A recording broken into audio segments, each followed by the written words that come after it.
All right, welcome everyone to another edition of the FTW podcast. FTW is a weekly WWE and TNA discussion where fans talk the wrestling world in all of its laughable glory. This is episode 217, recorded live on June 3rd, 2014 on FTWLive.com. Tonight we react to NXT Takeover and WWE Payback, as well as what took place at last night's quote-unquote yawn-worthy Raw. We'll also talk about what TNA should do now that Samoa Joe is back, and the possibility that MVP is out of Slammiversary after a knee injury he suffered this week. With us tonight is Joe. Say hello, Joe. Hello, ladies and gentlemen, boys and girls, and children in Radio Land. I am not Barack Obama. I, in fact, am Joe. Nick. Say hello, Nick. Because the real executive in this talk is President Garvin. That's true. Scott Viper, hi. Ooh, what's going on, guys? There you go, dude. I did your intro for you, Joe. Thank you. You're welcome. And a new guest, someone who's never been on the show before. Good Haze friend. him! Haze him! Good friend, Matt. Say hello, Matt. Hey, what's up? That's the last time I'm calling you Matt, by the way. Oh, boy. And Harrison. Say hello, Harrison. Okay. I am not Harrison. I am Dinosaur Lee. Please address me as such. Dinosaur Lee, you said this was a yawn-worthy Raw. Do you want to take that back? Did I seriously say that? Yes, you did, man. What the hell is wrong with me? Yawn-worthy? What did I tweet You it? said it. Yes, you said it on the Twitter. Oh, that's The ridiculous. Twitter and the Facebook. Well, you know, the thing you understand about Dinosaur Lee and Fleshy Squishy Lee is that Fleshy Squishy Lee has a lot more stupid ideas than Dinosaur Lee. So you may find that Dinosaur Lee tonight is a lot smarter and a lot more coherent than he seems on Twitter. As befits our reptilian overlord. And there it is. Thank you, Nick. All right, my name is Garvin, and I'll be moderating tonight's conversation. If you're listening, Oh, hell, no, Toad! Yep. If you're listening live, we'll be pulling your comments throughout the night. If you're on Twitter, we can also monitor the hashtag askFTW and FTW Live. So get your questions in. We'll get to as many as possible. This is a stacked show, so we'll try. For our full archive of episodes, as well as the full show notes for tonight's conversation, you can check out FTWpodcast.com. So, first of all, before we get into the main conversation, we've got a new member to the discussion. Matt, may I call you Boo? Why not? Okay, Why not? because I will. So, just a quick introduction. A few quick questions. When did you start watching wrestling? I think my earliest memory is probably like Warrior versus Hogan. Yeah, that was probably that. My cousin was a huge Hogan fan. I was a huge Warrior fan. So that was an epic battle. Me versus him in the basement that day, not the match. The match is okay, but... Rock on. So who's your favorite all time? Is it the Warrior? As I got older, I learned he's really kind of crazy. So I kind of don't know if I'm going to kind of back that horse right now. But he's up there probably. I don't know. Rob Van Dam probably. Early ECW days. Good job, Rob. Yeah. Yeah. Good job, Rob. Yeah. What has you most interested in wrestling right now? It was the Shield. Now I'm not quite sure what's going on there, and I like Eli. I really think Eli does really well for TNA. So. Okay, and I think the most important question here, if you had to choose, what would you rather watch, WWE or TNA? NXT? I like it. I like it. I'm going to go with NXT.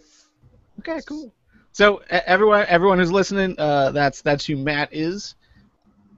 Just so you know where he's coming from. His answers tonight. So WWE NXT Takeover happened on Thursday, May 29th. The pre-show panel was Renee Young, Christian, Cesaro for a little bit, kind of, and Paul Heyman. I think some of us were rather excited about the panel. I think they worked out pretty well together, personally.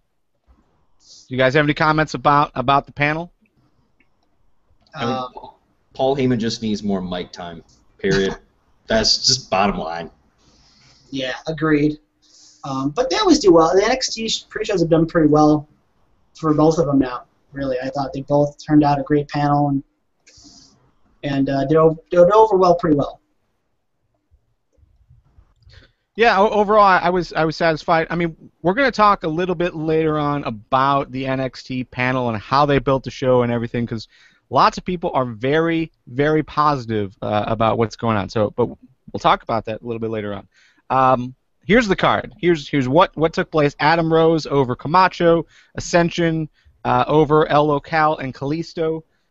Tyler Breeze defeated Sami Zayn to become the #1 contender. Charlotte is the new women's champion, and Tyson Kidd failed at defeating Adrian Neville. That means Adrian Neville is still your NXT champion. So overall, match of the night. What'd you guys think? I'm going to have to go Tyson Kidd, Adrian Neville. I think it was a very solid match. Yeah, I think I'm going to go with that. It was all over the place. For me, I guess it's going to be Tyler Breeze and Zayn. They're both great workers. Yeah, I have to agree with that. Those two knocked it out of the park, but it's pretty close for me because the last 3 matches of the show were all really great, especially Charlotte versus Natalya.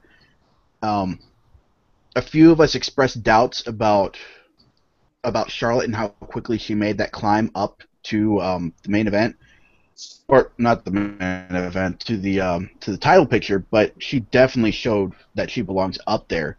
And Natalya was a very good foil for doubts expressed about how good Natalya actually is if we're actually overrating her and saying that she should be in a better spot than she is right now. But those two left it all in the ring. That match was at least as long as the main event, which is great for women's wrestling in general, especially in WWE. Yeah, and they held it. I mean, it was a long match, and it was very entertaining, too. And I think having both Ric Flair and Bret Hart at ringside, I mean, it just really kind of elevated the match as a whole. You really felt like it was a big match feel for a Divas match, and we haven't had that in a long time. So it was definitely the match of the night, in my opinion, as far as with Charlotte and Natalya. I thought it was great. But my question at this point goes, what do you do with Natalya at this point? I think they kind of hinted towards that in the post-show, where she's kind of talking for Tyson Kidd. It seems like they're going to try and go with a storyline right now where like she's almost going to be the reluctant Paul Heyman to Tyson Kidd. She'll do all his talking for him, and then ultimately it'll kind of blow off into a huge deal. Do you think that they're leading to a like a breakup storyline between Natalya and Tyson Kidd? Because that was the rumor going around. I think Natalya's going to get. Tyson Kidd's going to have some really strong words for his opponents through Natalya, like once, like for a week every month. When she cranks it up to 100, and no, I think that would be stupid. Only because they actually are married. They've alluded to that on that show that Nick loves, and what's that show? Total Prostitutes? Yeah. Totally nothing I want to actually watch. Yeah. Aww. The only way Cena can get more TV time than everybody else. But no, I because they flat out said that she's married to Tyson Kidd. I don't think they're going to do that. I think that would be really stupid if they did. Yeah. Because then what do? Have them fake it for Nick's show? I don't think so. I have no idea how they would pull that off. That was a rumor I kept hearing. That was one of the rumors. The other rumor is the idea that they could write off Tyson Kidd for a few weeks, maybe a month, bring him back as a masked character. Mr. America. Yeah, So, I heard that rumor too. It wouldn't be the first time because when he first came back from his injury, he did appear as El Local's mass partner as part of Los Locales. Sure. So, I don't know. All right. Well, anyways, for my match of the night, I'm also going to go with Charlotte versus Natalya. I went in with kind of middle of the ground expectations. I really didn't think Charlotte belonged there in that spot, but for sure, Charlotte held her own. She looked really good. Natalya was a fantastic opponent for her. They both played off each other well. It was an 18-minute match as well. I thought that was worth noting. And really, like, I know a lot of people were really hyped on Tyson Kidd versus Neville. Or damn it, I did it again. Neville. And I didn't have the energy for it. It's like Breeze versus Zayn was fantastic. Charlotte versus Natalya was really good. I almost needed that 5-minute filler match that WWE usually gives us for special events before we got to that main event. So yeah. I don't know. So I wasn't really feeling it. I thought they could have done better, but I think it was also because of my energy into it. That's probably why I missed it being such a good match. So. But overall reaction to NXT Takeover, it seemed like everyone was really pleased with it. I didn't really see any major complaints online about it. It seemed like everyone was pretty positive.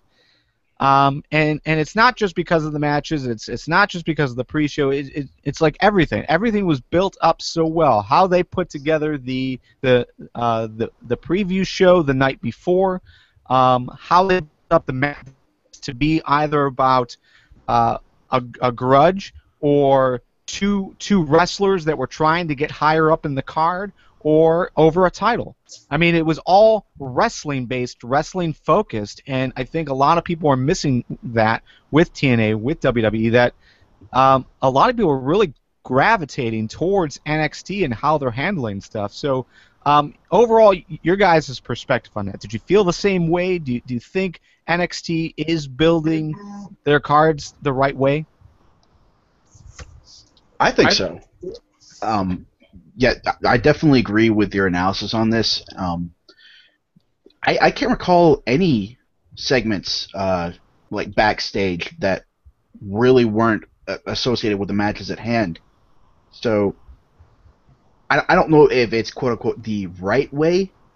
I think it could stand to have a little backstage action. I don't think it would hurt it at any rate. But yeah, I definitely enjoy the wrestling focus here. Yeah, I agree with Nick. The wrestling focus has been great. It's something that we've wanted. But there's always that storyline stuff that gets thrown in, the emotion and all this other crap. And that's why, way back when, why I really loved SmackDown. SmackDown was a more pure wrestling show than all the drama bullshit that got brought onto the show. Or shows like Raw. Raw was the drama. And then SmackDown was the wrestling show, and I liked that. Now NXT is the wrestling show, and Raw is generally pretty fucking boring. And God only knows about SmackDown, because who watches that anymore? It's a Raw replay. Oh, I'm sorry. Yeah, wrong title. Well, was anybody really surprised by the fact that NXT is mostly about wrestling? Because you get these up-and-comers that are really trying to make a name for themselves. So it makes sense that they would want to do that through wrestling, because the second they get bumped over to Raw, they're just going to get a gimmick change anyway. Well, not necessarily. Yeah. I mean, the thing about that, Harrison, is I mean, you would think that they wouldn't push NXT differently.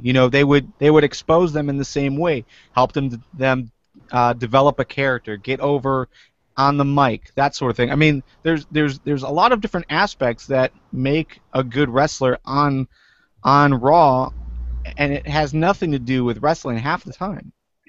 Well, you would think that, but Harrison does have a good point about the gimmick changing as soon as the gimmick that main roster debut. That's not totally accurate though. Emma dinosaur really Well, who went up exactly as is? I'm sorry, excuse me. Dinosaur Lee. Reptilian Dinosaur Overlord. Lee, thank you. Well, I don't know why you're calling me Harrison. I'm Dinosaur Lee. Anyway, Nick, continue.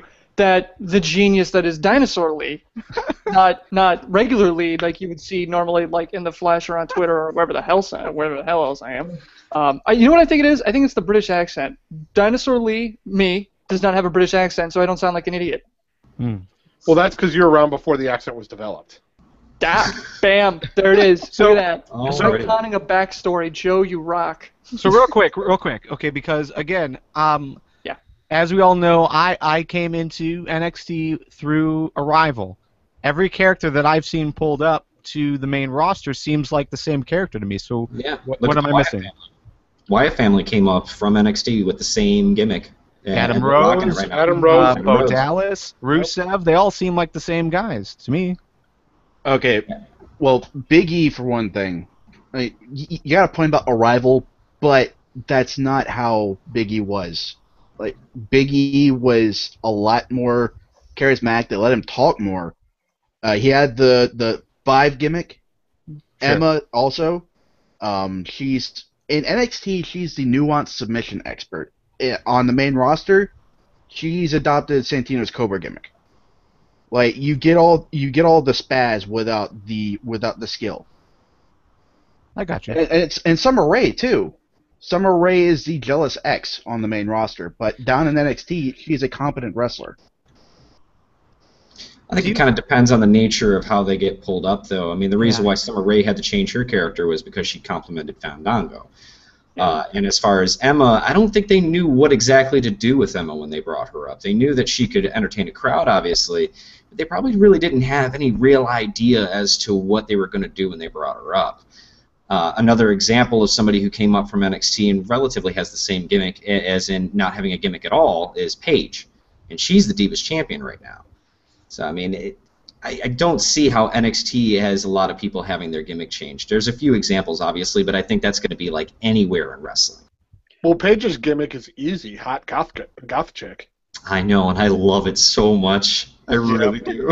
Honestly, there are more NXT characters that have made their way up that have had their gimmicks altered than there are that haven't. Because the only ones that haven't really are the Shield and the Wyatts. Paige, the changes have been small, but you can. It's obvious when you look at her. Down in NXT, Paige is a dominant force of nature. Up on the main roster, she's definitely very much the struggling newbie. Like she's controlling a lot of the matches she's in, but she's not anywhere near the wrecking ball that she was in NXT. But I think in the same token, WWE has to do something like that because, I mean, if they have a rookie come in and start slaughtering everybody on the roster, you know, it kind of speaks volumes for their roster. So, I mean, it's good. I find it compelling that Paige has to kind of prove herself worthy, and they're getting great matches out of it. So I don't see the problem with that. Absolutely. In Paige's case, those changes are necessary. I completely agree with you there. I'm just saying that as far as Paige goes, she hasn't made her way with her gimmick unchanged. Like, Paige is the only one that I think that has had those changes made that actually makes sense. With Emma, those changes don't make sense at all. They should have held off her debut until Adam Rose came up. They should have put those two together. Because I think that fits a lot better than Emma and Santino. That would make sense to me, yeah. Well, I don't think we have to worry about it until NXT starts bringing a GI Bro in. Then we should worry. All right.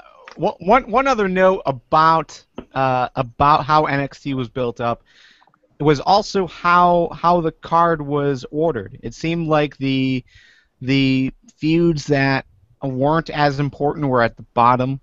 The matches that weren't that didn't carry as much overness, I guess, sat at the bottom of the card. It was the first things you saw, and then as you continued up, it was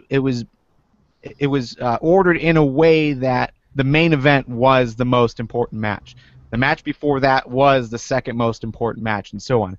So, do you guys think that WWE or TNA really will start ordering their shows like that, or do you think NXT is just the experiment to see what's going to happen, and that's never going to continue?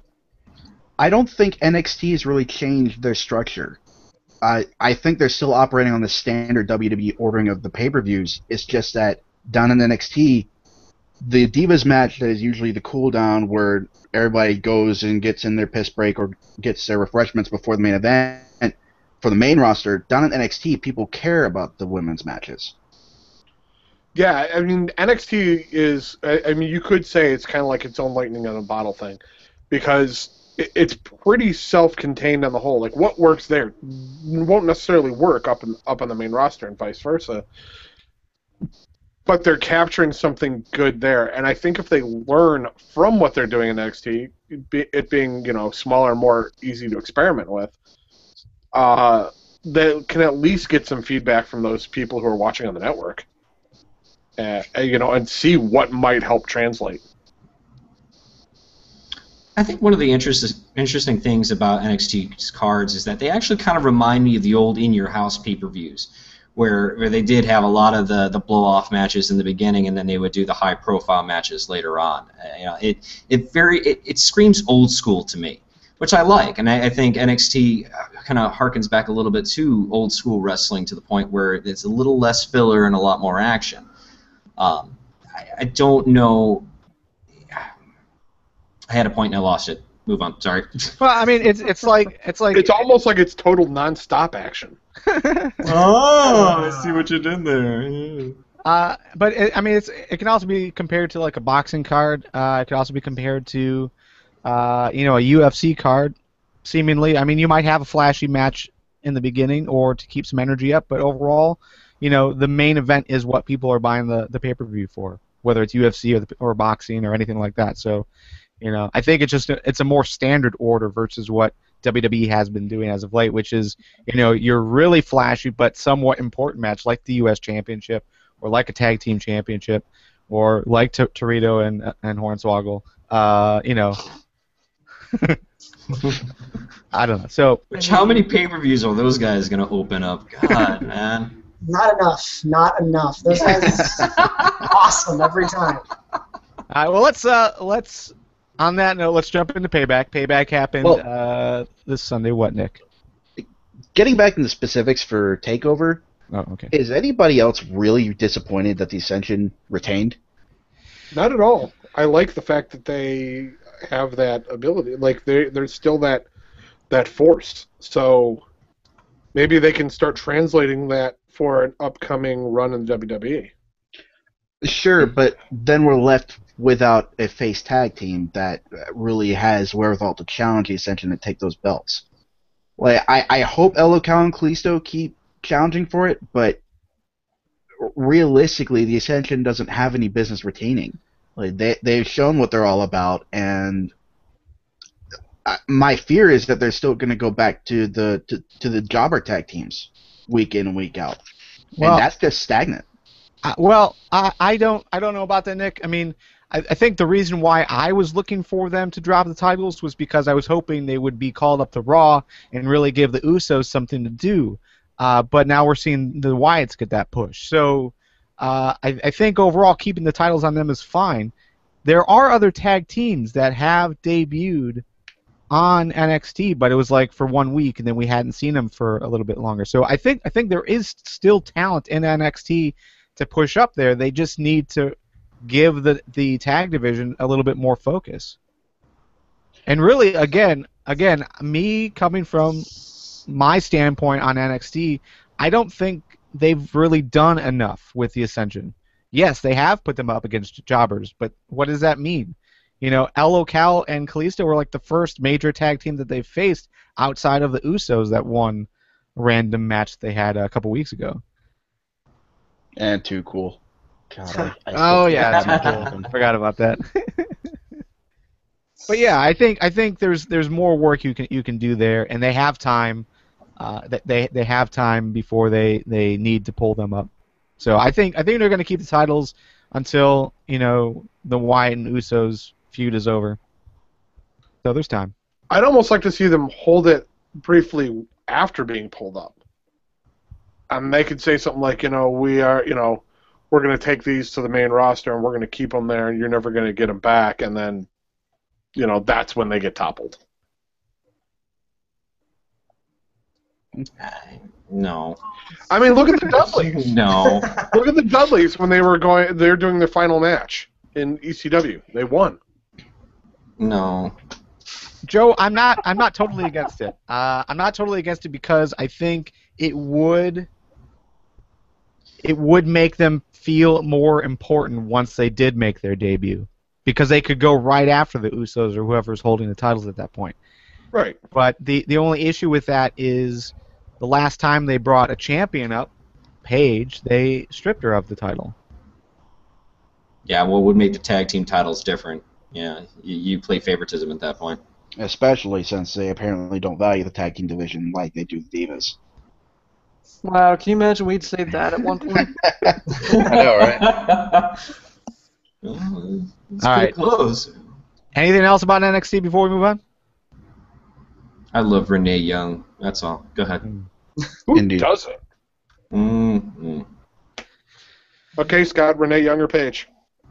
Oh, don't make me choose. Don't make me choose. And they're Paige. both listening right now. Oh. Paige. I'm a sucker for the goth chicks. I can't help it.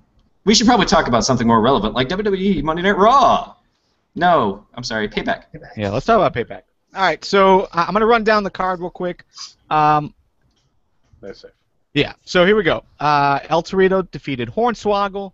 Sheamus defeated Antonio Cesaro to retain the U.S. Championship. A match out of nowhere, Ryback defeated the Road Brothers, which then saw Cody leave the team.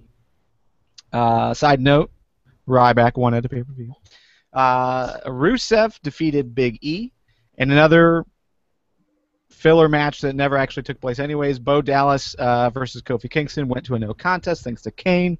Wade Barrett successfully defended the IC Championship against RVD, thank the Lord. John Cena defeated Bray Wyatt. Paige retained against Alicia Fox. The Shield defeated Evolution again. And Daniel Bryan, of course, did not drop the title. So that's the card. Match of the night, guys. Joe? You know, I'm up in the air between the six-man tag and the John Cena Bray Wyatt match. I think both matches left just about everything in the ring.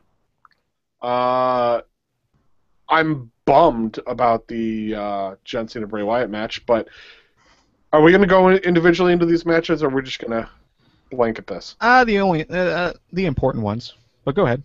Okay, so screw it. Okay, so John Cena Bray Wyatt. For John Cena being the stand-up guy that he is, the never quit kind of guy, never say die, whatever the hell it says on his cum towel that he brings out to the ring, that he really did a lot of cheating by one. I mean, I get the AA through the road case, but the fact that he had to stack another road case on it, on the broken one, and then stand on top of that to get a win. Come on, John. Come on. I think it was kind of awkward that it didn't really cover the hole. Like, Bray Wyatt could have crawled out. Yeah, he could have. I was really hoping he was going to punch through the bottom end of the second case and climb up and like pull him down in, like bringing him to hell. You know, So it goes to no contest because you can't see who's. Well, you can't make the call. If you've got the arm coming through, you got to be like, well, he's got to be standing up. So. Yeah, you could tell because Bray Wyatt wears that glove on his hand too. Yeah, there you go. Yeah. Yeah, I mean, I don't know. I just so much. I don't know. I felt like really. I'm just sitting there going, really, John? Is that how you're gonna win? You're gonna win by just piling a whole bunch of shit on top, and then hopefully like because you can't beat them by just kicking the crap out of them like a good hero would. No. You have to bury them under a whole bunch of shit.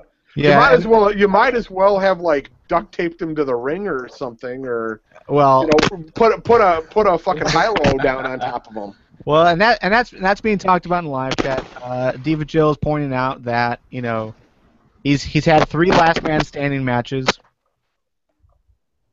Edit note: Harrison, mute yourself if you're going to do that. Yeah, Dinosaur Lee is being a dick right now. I'm sorry, Dinosaur Lee. Yeah, exactly. Harrison would never do something like that, but Dinosaur Lee would totally do that. Dinosaur Lee don't give a shit. I think the one takeaway from that, though, is that they actually did kind of show that John Cena isn't necessarily desperate, but Bray Wyatt backed him in the corner, and John Cena kind of had to come out to fight. That's why he had the Usos out there to help him out with the Wyatt family, and it really kind of played towards that. I didn't really see too much fault in that. Maybe it's just because I'm a Mark at heart, but I thought it was a fine ending, actually. Yeah, and overall, I mean, I think it did fit the story. In the live chat, Diva Jill is talking about, he's had 3 last man standing matches over the last few years, and he's won in that type of fashion, whether it's duct tape, he duct taped his opponent down, he buried his opponent under chairs, and now the road case. So it does make it seem like he's got to, I guess, show that he's doing some heel tactics to get those wins. But at the end of the day, that's how they continuously build John Cena. He's always the underdog. He always has to fight and scrap and be better and bigger than his opponents, even though realistically he is. And I don't know why WWE continues to push that story when it's obviously not accurate. So, but it's because he's got the whole world in his hands. All right, sorry. Go ahead, Matt. No, I was gonna say I just feel like that match was really good, but I feel like the Usos and the Wyatt family almost kind of stole the show for me in that one. I was constantly wondering where the Usos were, where the Wyatt family was, what was gonna happen next with those guys. So I liked the match a lot, but I feel like it was almost 50-50 Bray Wyatt and Cena and Usos and the family. Like that was the one dynamic I couldn't help but notice when watching the match. I agree with you, Matt. I got a question for you, though. Do you feel like that's WWE's way of kind of doing damage control? Because, I mean, they had a much slower pace in their match previously at Extreme Rules, and maybe they felt like kind of including these guys would help quicken the pace a bit. Do you think that's WWE's way of kind of damage controlling? Oh, yeah, definitely. Yeah, I felt like the match at Extreme Rules kind of slowed down. I think it kind of killed the entire pace of the last pay-per-view almost, going into the last match or two, whatever was left. And they didn't want that to happen again this time, so they sent in an insurance policy pretty much, which led perfectly into Raw. But yeah, and that's really the nature of the beast of that type of match. I mean, always last man standing matches seem like they go too long and are really slow paced. So it is nice to have that type of distraction. I think Usos and Wyatt they both filled in very, very well. Yeah, especially as long as that match went. Yeah, definitely. Dinosaur Lee, do you have a match of the night? El Torito versus Hornswoggle. Now, okay. Harrison would have killed me. I mean, Harrison would have been so upset at that match, and the fact that it was a hair versus mask match, and the fact that it happened at all. But Dinosaur Lee is an idiot, so clearly he'll go for it. Dinosaur Lee doesn't play by the rules. Dinosaur Lee don't care. He don't care. He doesn't play by the rules. Dinosaur Lee doesn't even write the rules. Dinosaur Lee lives by his own rules. Harrison, though, would say it was Barrett versus RVD. But yeah, because it was a pretty solid match, and was sadly disappointed that Bray Wyatt did not defeat John Cena, and that it wasn't like it led to anywhere. It was like, all right, so this feud's over. But that's what Harrison would have said. Gotcha. Yeah. Yeah, I think overall we were gonna go. I don't know. Last week we were talking about Hornswoggle El Torito. There was no way that they were gonna outdo what they did at Extreme Rules because they went balls to the wall basically with that match last month. This there was no way that they could have continued that because it's a totally different style of match. You can't duplicate everything they did before. So, but overall it wasn't bad. The only bad part, which is the same thing we can say about every single time there's a hair match, is that shaving bit takes way too long. Yeah. Yeah, they can just use the buzzer on it. Actually, you know what? Harrison, or Dinosaur Lee, I forget who I said that Barrett versus RVD, Shield versus Evolution, and only because Shield got the clean sweep, which nobody saw coming. I mean, yeah, we all said, well, you all, shit, okay, we all said, all right, so you and Harrison all said last week, because I'm Dinosaur Lee right now, that Evolution was going to win, and even there was like discussion on how that was going to end up. I mean, you all predicted that it was Triple H was going to end up as the last Evolution member standing. Yeah. I mean, kind of right on that, but no one predicted the Shield winning, let alone clean sweep. That's amazing. Yeah. Overall, I mean, just looking at the predictions and. No, I don't think anyone could have predicted a clean sweep. I think, obviously people could have said the Shield were going to win. We knew Batista was leaving at some point. A loss there would have made sense to help write him off. But yeah, I thought it was a good match, very spot heavy as could be expected for that type of match. But I thought it was solid. And thank you for kind of easing into the thought here, Garvin.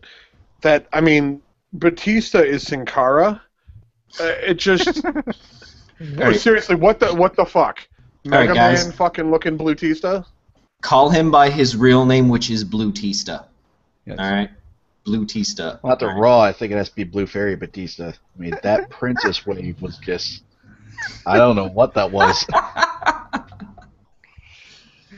Yeah. I gotta say, I love Batista in that he listens to us. And gets so pissed about what we're saying about him, and we'll just tweet like, "Here we are. He was in a solid match." Yeah, he just had a solid match with Evolution and Shield, but here we are just talking about what he's wearing. I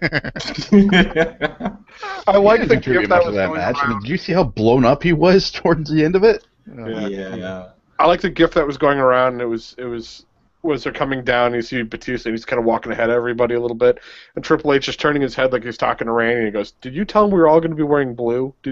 Why did you tell him that? You knew he was going to do something like this." That's funny.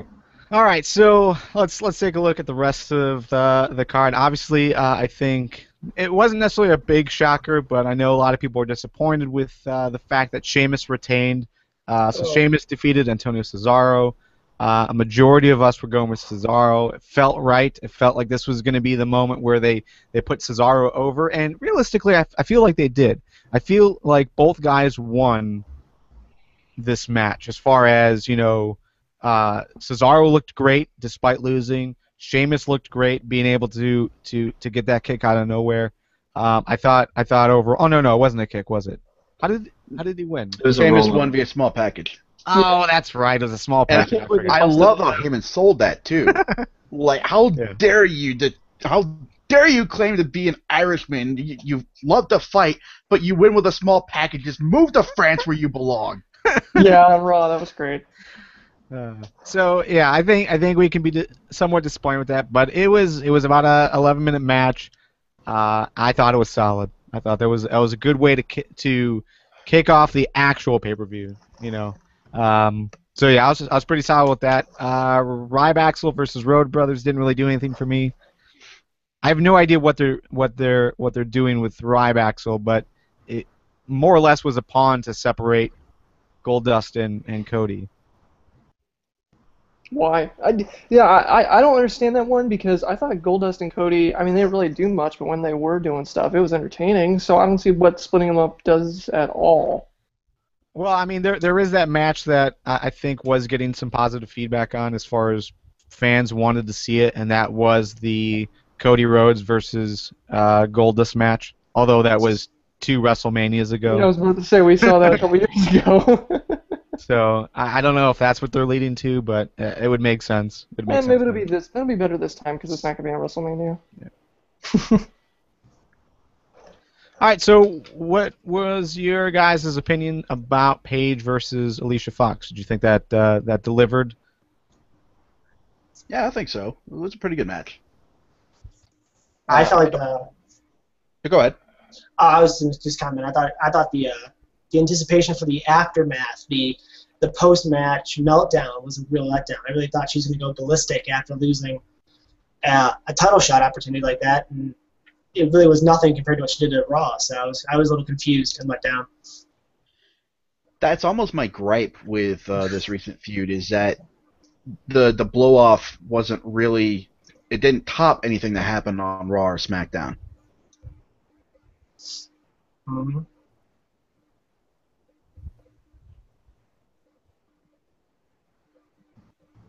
All right. Well, then the only other thing that we really haven't talked about is Daniel Bryan. He came to the ring. He did not drop the title. Obviously, that was expected. The stipulation was either drop the title or Brie Bella gets fired. Brie quit, slapped the shit out of Stephanie McMahon, which was awesome. And yeah, overall, I thought it was a good moment. Where do you guys see this going? Hopefully, Daniel Bryan gets the three-way with both of them. We'll probably see Brie versus Steph. Yeah. Hold on a second. When Harrison suggested that last week, you guys all said he was an idiot. I don't think it's a good idea. No. Steph can't wrestle her way out of a wet paper bag. Okay. Let me alter that slightly. We'll get Brie versus Steph's champion. There you go. That sounds more accurate. And the return of Karma? Woohoo! I cannot hope for that enough. You know what? No, I'm not gonna. You know what? I'm not gonna. I've been burned before. I'm not gonna hope for Karma's return. I mean, it's urban legend now. I mean, it's Yeah, really. It is a slim hope, but it is a hope nonetheless. She's entered mythology, is what she's done. She had the right outfit for it. Oh man. No, she was one of those. I mean, I think she's gonna be one of those people that real wrestling hipsters talk for a long time about her, because she was at that where she came in, made a huge splash, and was gone long before her potential was reached. So then when we talk about her, all we do is talk about that gulf between what she was and her potential, and then for that reason we'll always talk about her in the future and be like, oh, she would be, we'll be 50, apparently still on Google Plus talking wrestling, because why the hell not? Celebrating our 1000th show, talking about how Karma would have been great on WrestleMania 85.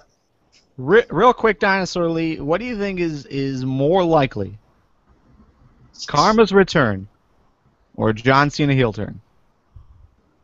Ooh. Well, I can tell you Harrison would want to hate you for that stupid question. Yeah, ass. Dinosaur Lee is, you know what, Dinosaur Lee is going to say Cena's heel turn, because, again, Dinosaur Lee is an idiot. Oh, yeah, speaking of which, when Cena started, well, no, I don't think anybody thought he was going heel with that match after Bray. I don't think anybody was legitimately doing that. Yeah, really, maybe Karma's return. She's got to come back at some point, right? I mean, we got all those pictures of her being in shape. Maybe not in WWE, but somewhere. Oh, well, she made her return to the ring. Yeah, but I mean, well, to televised wrestling. Maybe she'll join the Force. Why not? That'd be a big win. All right, so anything else from Payback you guys want to talk about? Was it a good pay-per-view? Let's do that. It was. I don't know. I want to say it was okay until you got to the main events, and that's what actually helped elevate them. Yeah, I didn't. Nothing stood out as being like the only matches I was actually excited for were the kickoff match. I would say the Cena Wyatt, the Shield Evolution, and then maybe Paige Alicia Fox. That's it. Like half the card was like, eh. And it's like an hour-day lag between Big E versus Rusev and the non-match between Bo Dallas and Kofi. Which Big E and Rusev should have gone on a lot longer. How long did it go? 3.5 minutes. No, that's not true.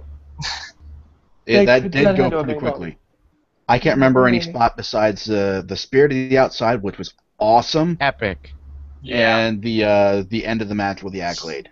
That was it. I can't remember anything else aside from just those two mountainous men just beating the hell out of each other. Yeah, lots of punches. Lots of titties. That's what's most important. Who's got a better rack, Lana or Big E? Big E. Big E, yeah. It's a Big E. What happened to this show? Harrison's gone Dinosaur Lee got on the show, yeah. Is it Dinosaur Lee on the show? That's what happened to the show.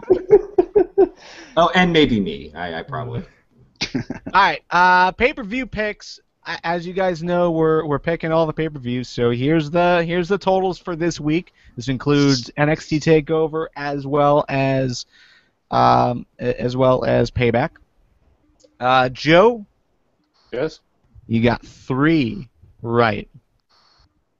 Wait, that's for both shows together? Yes. Oh dear. And they were all Payback. Yeah, I know. I majorly with Takeover. I was just like, we're gonna throw some money at it. Kevin didn't even pick Takeover, so.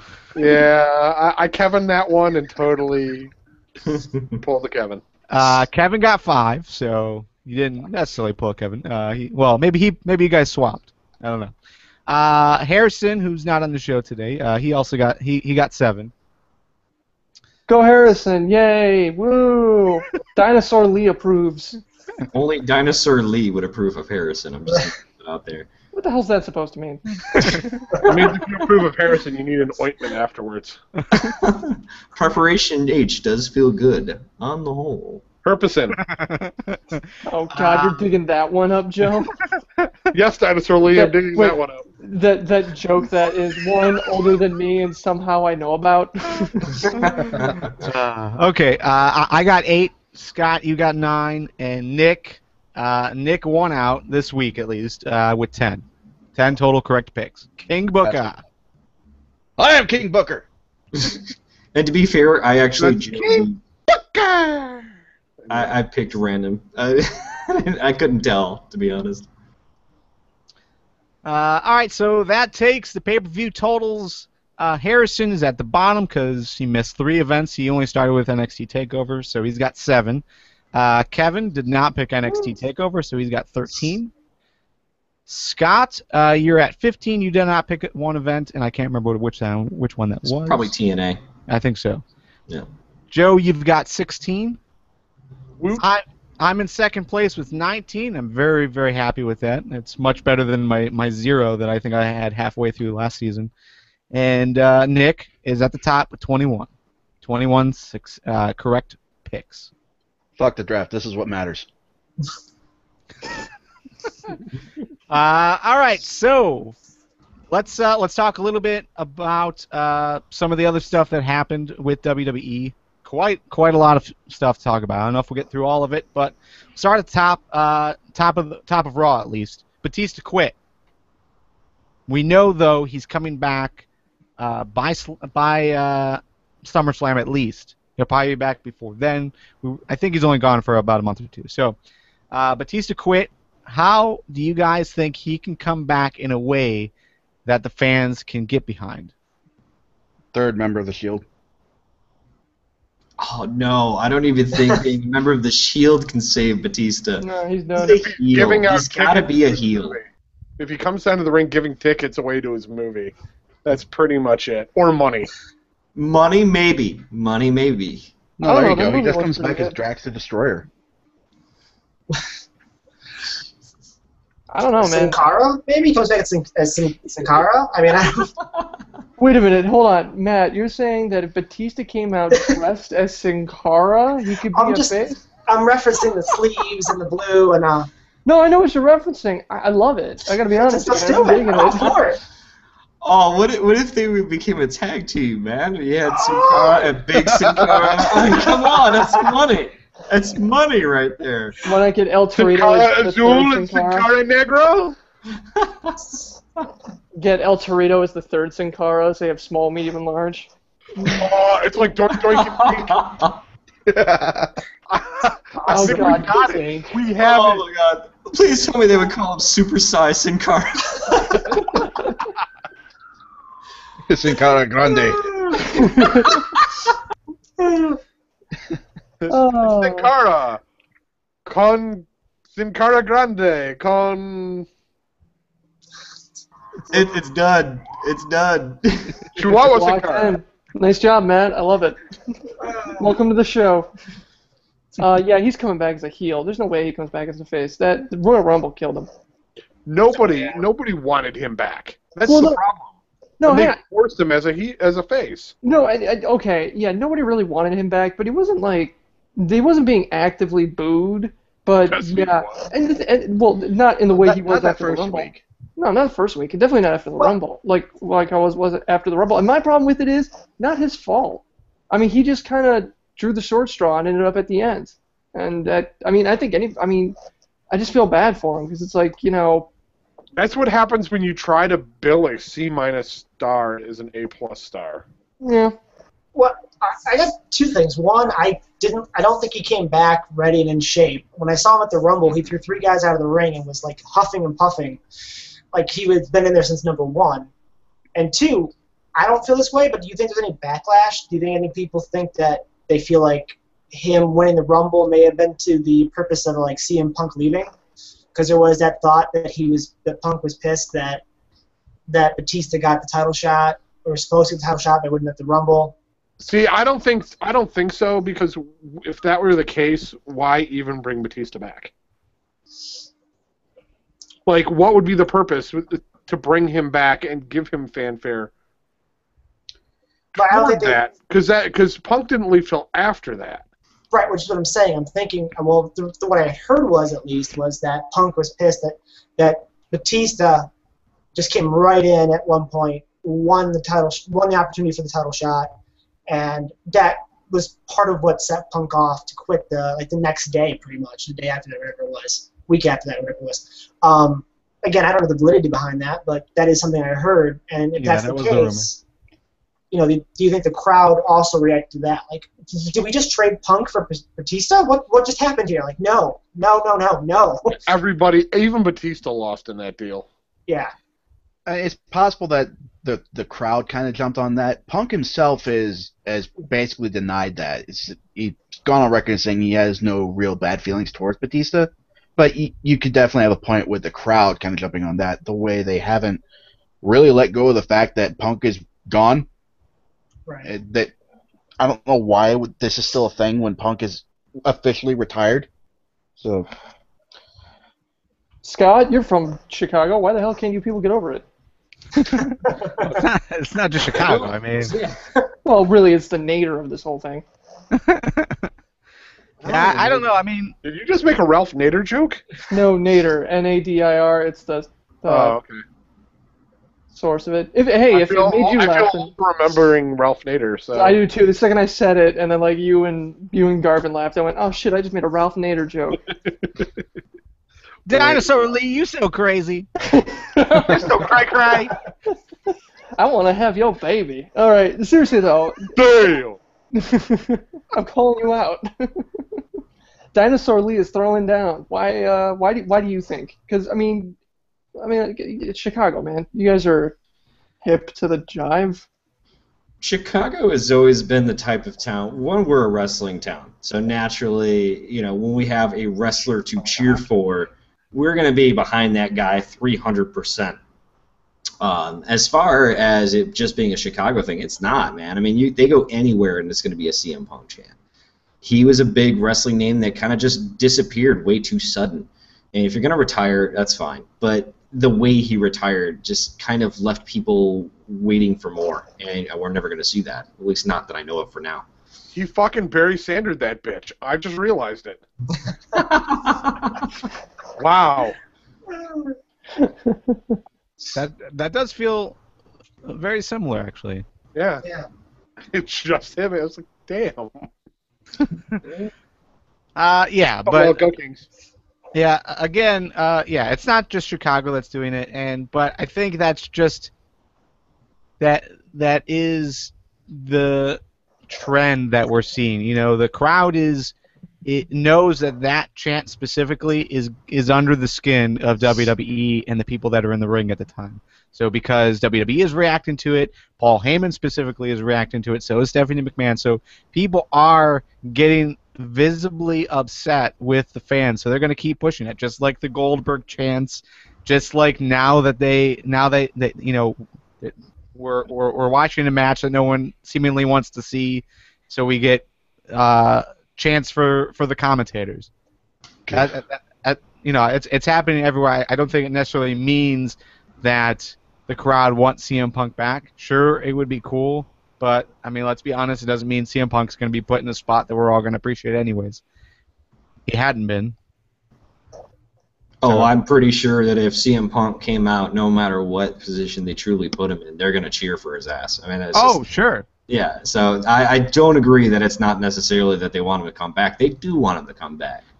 But I think I do agree with you, though. I mean, part of it is necessarily because it is an easy way to piss off WWE, and that's so fun. Why not do that?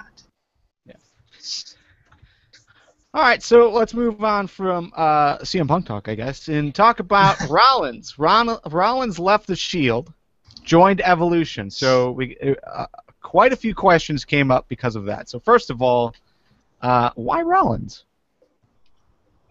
Why wasn't it Ambrose or Reigns? Well, Rollins did a dive that knocked out Evolution in 2 matches straight. I mean, really, Rollins' dive kind of changed the nature of the match.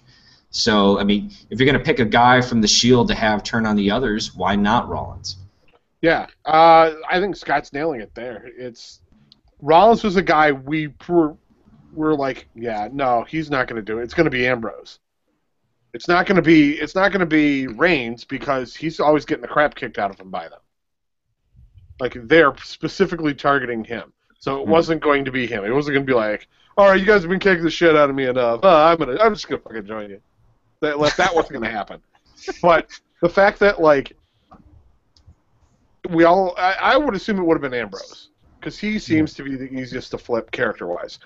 The fact that it's Rollins, the guy who's just crazy ass in the ring, and he was the one hitting all the big spots, like when the guys are down, like he was the one who brought new life into the match again.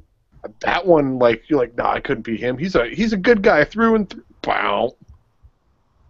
There you go. Like, to me, that's interesting. But I do see Rollins later on making it seem like it's all a work, and then, you know, he's really with the Shield again or something. I could see something like that happening. This move makes sense on a couple different levels. For one thing, Rollins has arguably the most to gain out of this kind of move. Well, maybe not the most to gain, but it makes a lot more sense because Rollins was the one patching things up between Ambrose and Reigns. He was the guy making those two egos work together, and I could very easily see Rollins spinning this as I was just tired of holding this ship together, and I just took the easy way out. It also makes sense because it's really poetic because he was the one that put the Shield together down in NXT. So for him to be the one to shatter it, that's awesome storytelling on WWE's part. It remains to be seen whether they'll take advantage of that and spin it that way. But I mean, for those of us kind of in the know, I guess I can really appreciate that. Yeah, and I think you hit right on the head there, Nick. With that is, I looked at it as the architect is how they kept building him and building him and building him with the Shield. So it makes the most sense that if you're going to go after the most dominant force, you take what they consider almost the head of the beast off, and kill the Shield that way.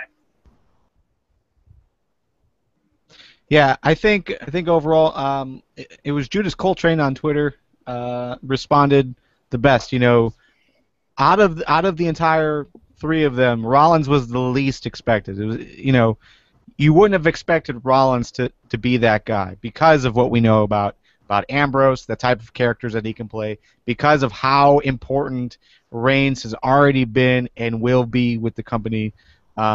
They both probably don't need it as much as Rollins does. You know, Rollins, yeah, he's a flippy, he's fantastic. We like seeing that stuff, but he hasn't been the greatest on the mic, and partnering up with this kind of story does help him a whole lot. So, yeah, I think overall this was a good move. I'm really excited to see where it goes.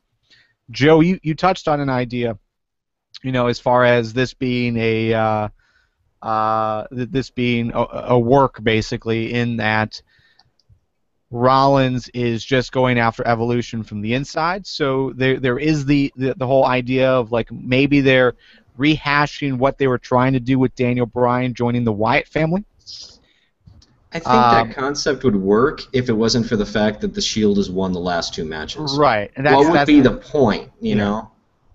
Correct. And I have the same issue with that. It's like I like that idea. I like about Rollins taking Evolution down from the inside. But why? Why would he want to? It's like, you know, the common cliche is if you can't beat them, join them. Not if you can beat them every single time you've ever faced them, join them. So, all right. So next step, obviously, Evolution replaced Batista with Rollins. So does the Shield do the same thing? Do they recruit a third member? And if so, who? Who would you put there?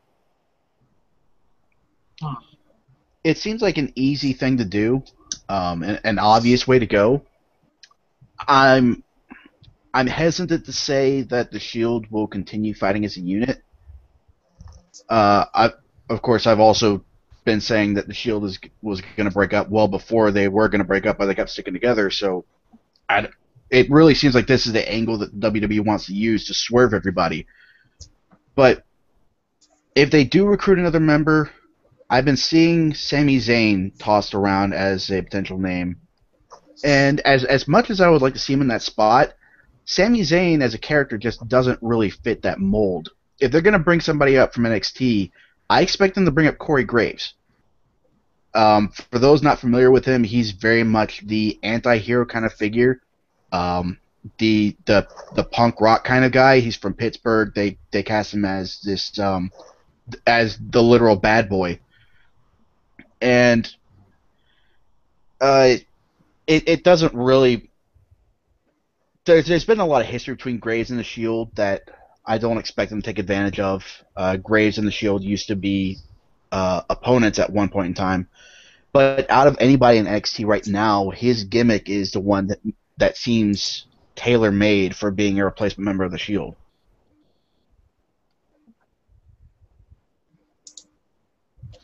I don't know. I can't. I don't know who you would replace as a member of the Shield, and honestly, again, like you said, Nick, I mean they've been kind of tossing around the idea of breaking up the group anyway, because you got Reigns who can kind of stand on his own 2 feet now for the most part, and I can almost see this being built as Rollins versus Reigns at the next pay-per-view. If they do end up replacing it, I actually can see Sami Zayn as a good member, only because of the fact that his style would kind of complement the role that Rollins left. You know, that slightly high fly, but at the same time, relatively technical type of style. So I like the idea of Sami Zayn, but in one way, I'd rather them kind of push towards having Rollins versus Reigns. What about bringing back Luther Reigns to team with Roman Reigns? Too many Reigns, man. Too many Reigns. You could get a whole family of Reigns and team them up, and then they can face the Caras. Oh hell! Why don't we bring back Heidenreich then? Rock, Rikishi, and that's what I'm talking about. Maybe Heidenreich. Well, he'll be the next member. Heidenreich, Kozlov, and Mordecai. There you go. Was it Kurgan? Wasn't Kurgan the big guy too? Yes, he was a big guy. Yeah, so, well, I mean, we're talking about guys that are on the NXT roster, but I mean, we're not talking about guys who are currently on the Raw roster, such as this disgruntled group. You know, we keep hearing rumors that this is going to happen, which probably never happened, but you know, the likes of Damian Sandow, Dolph Ziggler, or even Miz. Do you guys see any chance either of those guys or anyone on the current roster could fit in that story? I don't really see him drafting anybody from the main roster. For one thing, who would join up with the Shield after all that's happened? And for another, it just really feels to me that the Shield would draw from somebody from its own backyard. Yeah. What the? Benjamin in the live chat, bring back Corey Haim. What? Corey Haim. Isn't he fucking dead? You might as well bring back River Phoenix too, right? Maybe Mama Fratelli from the Goonies. I mean, what else? Ooh, here's a name. Here's a name from the live chat. Yoshitatsu. There we go. Indeed. Oh dear. Yeah, I really can't think of any names to bring up. I think Corey Graves is a good fit. Sami Zayn doesn't make sense.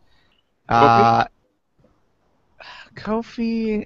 No. No. But I mean, what about Neville?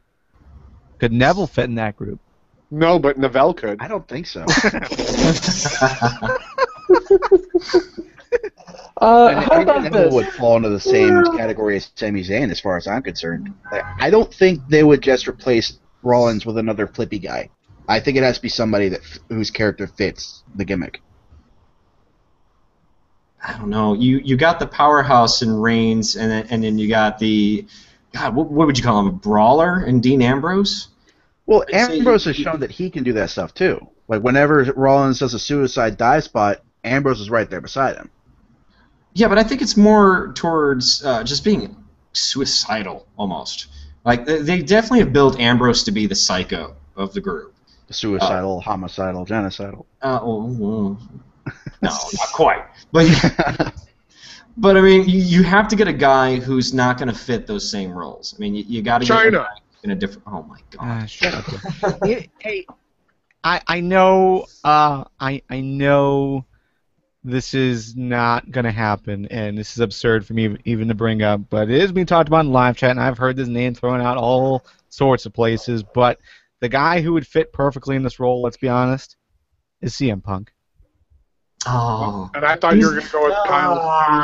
The stable killer? You want to put the stable... I love CM Punk, don't get me wrong. But he is a stable killer. You put him on anything, and he'll kill it. Well, let's be honest, though. The Straight Edge Society fell apart because of Serena. Yeah, that wasn't his fault. They could have played massive breasts. Well, he kills anything that wasn't actually his own idea. There you go. Well, I guess that's a better way to put it. All right, so let's move on real quickly before we jump into some TNA talk. John Cena stood up against Stephanie McMahon. This seemed pretty obvious that they were going to go here, just because Brie gets fired or quits. That's going to piss off Nikki, which it did, and I forget if she went off like at the backstage pass or on a pre-show or something. Nikki went off. Okay, so Nikki went off and got booked in a match, which then brought John Cena out to confront Stephanie McMahon on the whole situation. So where do you see this fitting as we go to Money in the Bank? Do you see John Cena continue to be involved and basically be that powerhouse behind Daniel Bryan? Only if he's going to marry the Bella. Because then, I mean, if you're going to bring the storyline over to Total Divas, then you're just going to listen to Nick, because it's Nick's show. How do you know about all that drama, Joe? Oh, that's easy, Nick. I heard it from a friend who was telling me that I'm an asshole for not wanting to watch the show, and it's not you. Yeah, hey, we all have that friend that kind of, keeps us in tune for shows that we don't want to admit that we watch. Okay, yeah, sure. Okay, it's Vicky. But still, but when WWE keeps pumping Total Divas out on their YouTube channel, you can't help but read the titles of the videos. You're like, oh, I'm hoping this is going to be another top 5, or this is going to be an interview with so-and-so, or this is going to be, that segment I missed on main event. No, oh, it's Total Divas. And there's like 15 of them. Yep. Okay. Brie Bella does something. Nikki Bella does something. Natalya gets ignored. Blah, blah, blah. Blah, blah, blah. Somebody married an Uso. Which one? Who knows? Tune in and find out. Wow. I think it was Tyson Kidd. Oh, dear. Tyson Kidd married one of the Usos? That's hot. That's hot. Okay, anything else about WWE? It's saying in the live chat that Joey Styles quit. No. Maybe I'm missing something, but Well, he quit before. For real this time? He was doing that Archivist show, isn't he? Yeah, he was just on an episode they released about the Undertaker's coffins. I don't know. I'm going through Twitter right now to see if maybe he. Apparently, he works for the Yankees on the Yes Network. Anyway. That reminds me, speaking of the Yankees, did anybody else see that Big E and Layla are going to be signing at the Steiner Sports Shop? No. No? What? I just thought I was incredibly disappointed because the first thing I thought about when I saw Steiner Sports Shop was, Scott Steiner opened a sports shop? I am all over that. Joey Styles did an ECW barely legal promo for WWE Network on Twitter like 5 hours ago. So if he quit, he's still promoting the network. Yeah. I don't think it's valid. If Scott Steiner opened up a I see what happened. If Scott Steiner opened up a sports shop, I feel sorry for his accountant because Steiner math is atrocious. Those prices would be awful. You're getting 25% on the 50% deal that we got with the chips and the bat and. If you don't like it, I'll punch you in the mouth. When the stars align, the earth is in line with the sun. All right, so here's the deal. Joey Styles is still with WWE, so let's delete that rumor. Basically, what happened was when Batista quit, WWE released a top 10 quitting video montage thing, and Joey Styles is pumping his as being the best I Quit promo. I see. Because it was good. It was. Yeah, it was pretty. That was a shooty type of quit too. I liked it. Okay, real quick before we move on to TNA, sorry, I figured while we're doing this, how bad has JBL been lately? Awful. Horrendous. Terrible. Probably worse than King. I mean, the guy is just, at least King is trying. JBL is up there he is having severe senioritis. He does not care. I understand he's been slipping, but he is definitely not King bad. I'm sorry. JBL will eventually be in a match against Adam Rose's Rabbit. He goes off incredibly bad about that damn Rabbit. I am glad that he finally put Rabbit again. I am glad that he finally put over another NXT talent besides Bo when he actually paid attention for 5 seconds and put over Rusev. Yeah. Yeah. Oh, and he did actually say something nice about Adam Rose too at the end of the match. I think. All right, so Money in the Bank is coming up. That's the next WWE pay-per-view. We will be previewing it on June 24th, and that should be awesome. Mostly because Dinosaur Lee and I, not this Dinosaur Lee, but the real Dinosaur Lee, we're actually going to be going. That's going to be pretty slick. Yes, Identity crisis. Identity crisis. I'm sorry. I meant Evil Lee. Evil Lee and I are. Wait. Yeah. No, that's not right either. Identity crisis. Okay. Identity crisis. So British Lee and TNA. Garvin, but at the same time, Harrison is also going to be getting together with Garvin at his place for a couple shows, and wow, this. But not Money in the Bank. Is this what it's like to be on mushrooms? Possibly. All right, so TNA. Money in the Bank's coming up, and we've got two possible matches right now. We've got Daniel Bryan versus Kane, but the stipulation is, I'm sorry, the stipulation of that match is a stretcher match, which would be awful. But Daniel Bryan versus Kane, if it doesn't happen because of Daniel Bryan can't compete, whatever, most likely it's going to happen. But if it can't happen, the Money in the Bank match will be for the title. So they've made it clear there's only going to be one Money in the Bank match, and it's either going to be for the title that night or it's going to be for the briefcase. And already qualified for that match is Alberto Del Rio. So, yay! Who's excited? Well, at least we know there's going to be some botches in the match. Oh, dear. Okay, TNA time.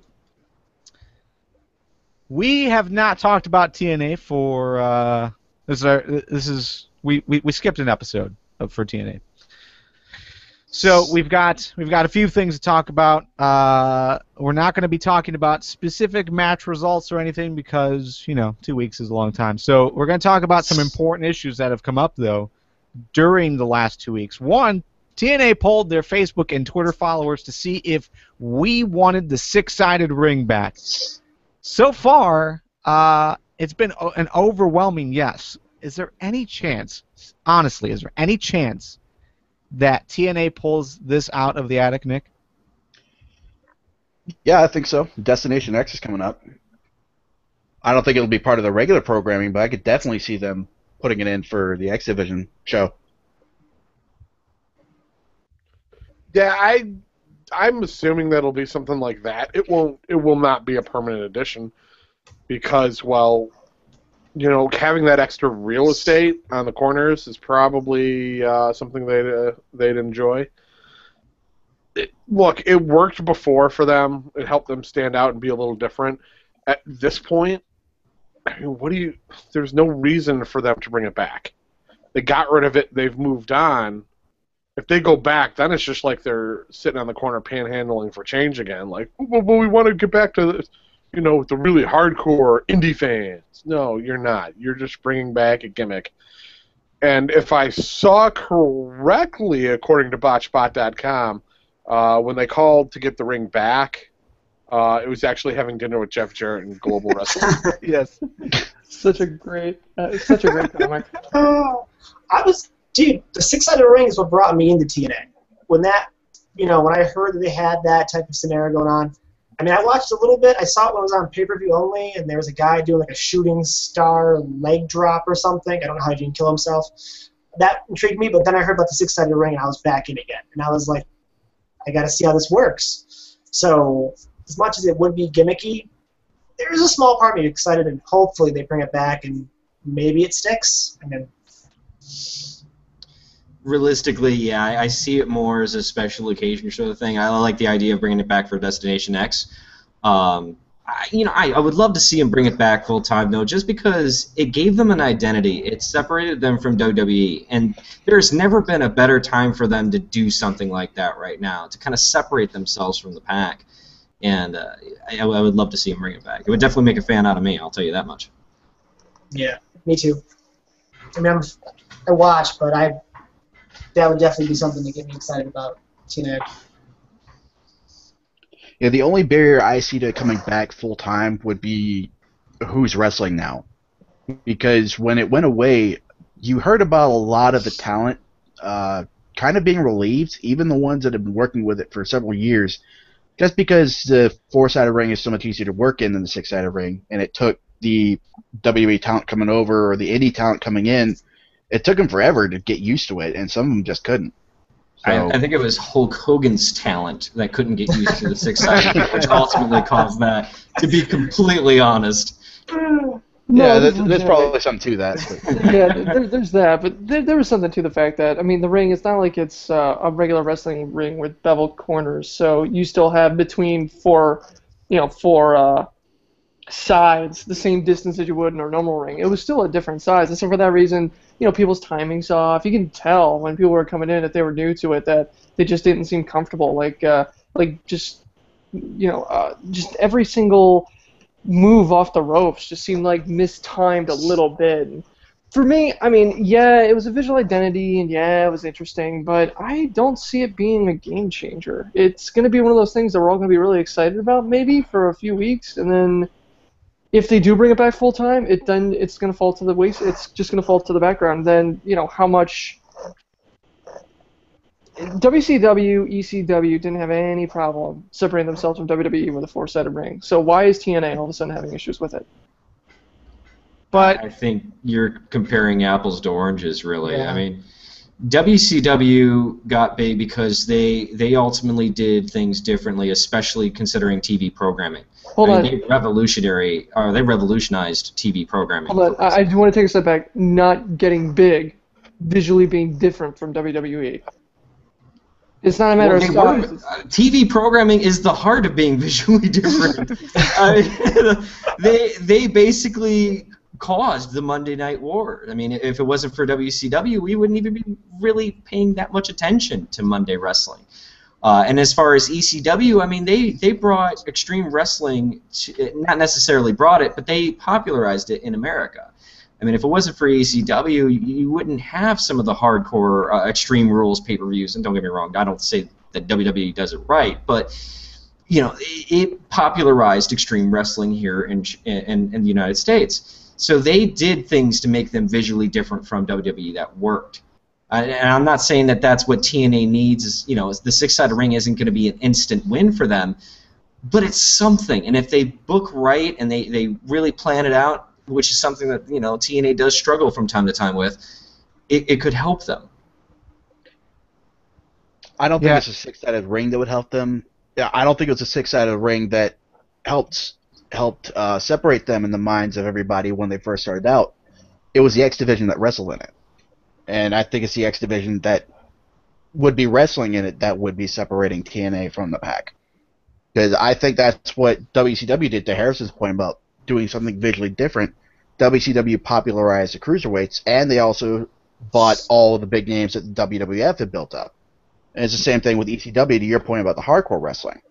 It's not necessarily the ring that would set it aside, because the various gimmicks that they associated with the six-sided ring, like the Steel Asylum and all that other stuff, that the wrestlers talked about it being so horrendously difficult to adjust to. It would be interesting to see the ring make a comeback, but like Harrison said, after a few weeks, it'd just be business as usual.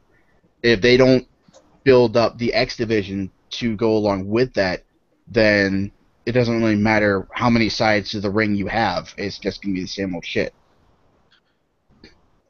Yeah, and real quick, I mean, look, one other point is the fact that, you know, let's be honest, even the most hardcore TNA fans haven't really been super positive about TNA as of late. There's definitely a lot of disconnect over the last year with TNA fans. So now TNA asks a question and gets almost a unanimous response from their fans. This is what their fans want. Why wouldn't they listen to it? Even if it's not successful, even if there are problems and it doesn't set them apart, if this is what your fans want you to do, why wouldn't you do it? In that instance, I mean, if we asked them to sacrifice Katie Vick to the gods of something or other, I don't know. It just seems. Anyway, but it seems like a pointless question. Like, hey, let's poll our watchers to see what they want, and then ignore the response anyways. Like, I haven't asked them before, haven't they? Like, do we want to see more Hulk Hogan? When everyone's like, no, we're going to keep him for another couple years. Well, to be fair, TNA is not WWE, where the polls don't really matter. WWE is kind of like... It's like, whose line is it anyway? Yeah, right. Yeah. TNA might actually take their poll a little more seriously than WWE does. You know, that's something to think. All WWE did with their polls put pepper on it. Oh! Wow. All right. Wow. Could the six-sided ring lead to a different direction? Could it be the first step or baby step in leading towards a different direction for the brand? Could they go back towards the X Division style wrestling? Something that, you know, maybe the ring would initiate the process of going to. Maybe. Depends on who they sign to put in that ring. Yeah. And that's you know, if you have the ring, do you have to book for it then? Would they follow that route? Or would they keep going with the gimmicks and the style they've been going with currently? That's Yeah, you would hope so, and we also know. I mean, there was a, and I haven't gone back to see what they have actually done with it, but supposedly there was the reformat of Explosion that was supposed to basically illuminate the Knockouts and the X Division more. I don't know if they actually fulfilled. I think this was the first week for it, so who knows? We'll see. But it is potential that, you know, if they are going to be pushing X Division over there, then maybe that's where the six-sided ring lives. Maybe. At least as a testing ground. Yeah, and the signings have been leaning in that direction with bringing the Wolves on board, the reported signing of Low Key to a wrestling deal, along with being an agent. It definitely leans toward the idea that the six-sided ring will make a comeback. But as I said before, I think they're going to test the waters with one night only. I think that's where this poll is going. Yeah, and to be fair, that's probably the safest way to do it, because if they do bring it back for regular programming, you can't just switch back to a four-sided ring immediately after if you don't feel it works, because that's not gonna look good on your brand. So the only thing they're going to be able to do if they switch back to the six-sided ring and try and go back to a four-sided ring, like if they try it for like a few months and like, oh, this isn't working, is they're going to have to burn it. They are going to have to destroy it. So they have that symbolic thing to say, we're not doing this again. This is a failed test. Knock it off. Yeah, I think it would be I think a one night only pay-per-view would make sense there. Destination X is coming up, and I think that would also be cool for it, but it would have to be a 2-week test if it's a test because of how they tape shows now. They're taping 2 shows every night, so I don't know. But all right, okay. Let's talk about EY, or at least the general situation surrounding him. Aries officially sided with EY 2 weeks ago. Samoa Joe returned this week. It's only a matter of time before we get Bobby Roode again, we can imagine. So do you guys like where this is going now that we've had a chance to really sit with it? Do you like Team EY versus Team MVP? I'm enjoying the way these kind of coalitions are coming together. Like the uneasy partnership between Dixie and MVP. And it's not even really a partnership, it's just kind of an unspoken alliance against EY. But you still get that feeling that there's a lot of tension between them, that they'll stab each other in the back at any time. And you don't really get that feeling as much with EY and the people that have kind of aligned with him, but you also don't really have that sense of alliance either. Like, Aries has a beef with MVP. The Wolves have a beef with MVP. Bobby Roode, if he comes back, has a beef with MVP. Samoa Joe has a beef with MVP. Nobody really has a friendship with EY. The only person that's really gone that way has been Bully Ray, and even he said that it's kind of an alliance of convenience. When he got put in the match with EY, he said, "If I beat you, I'm coming for that title."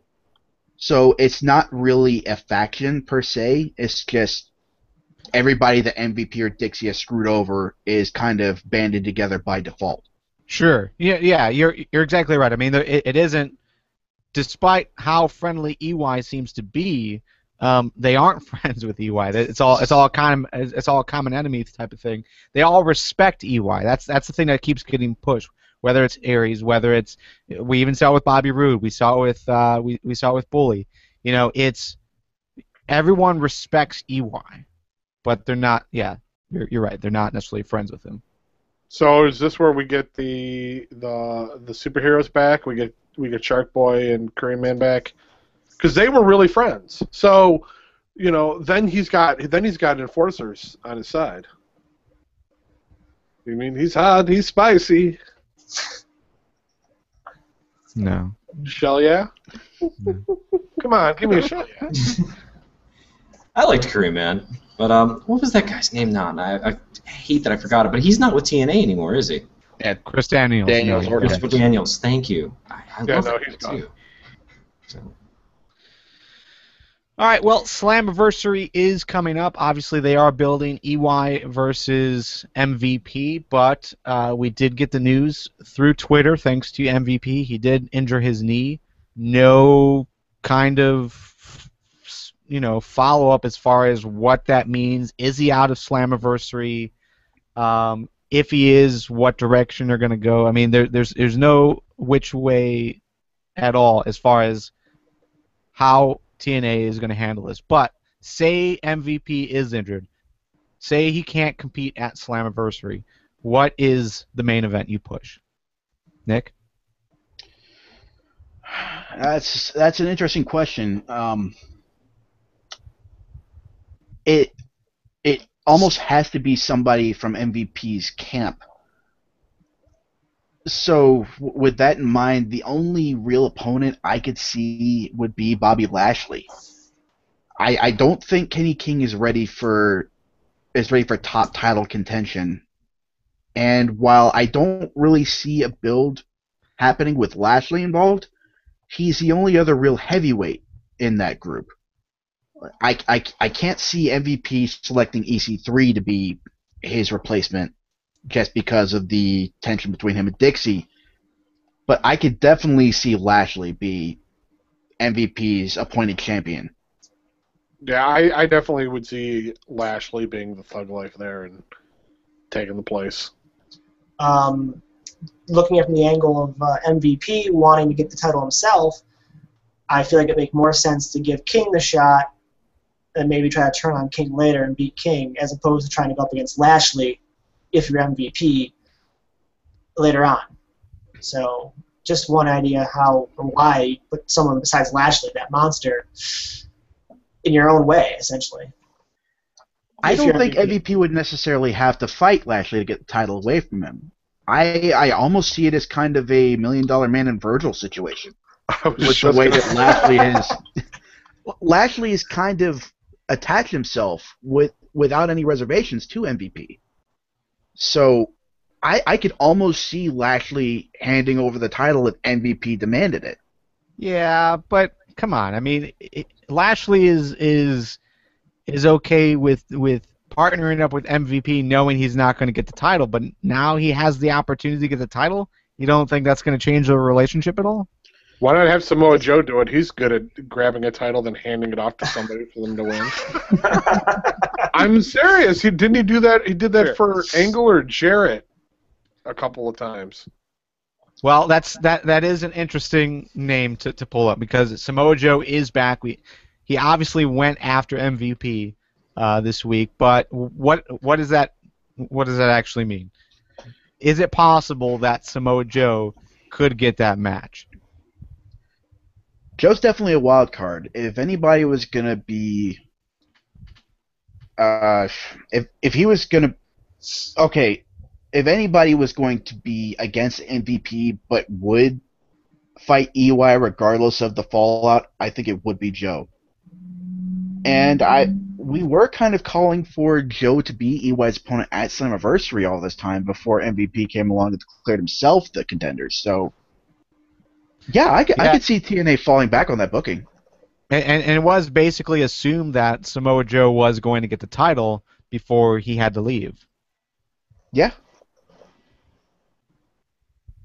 Okay, so what about this option? Panic booking. You know, you gotta put together that main event.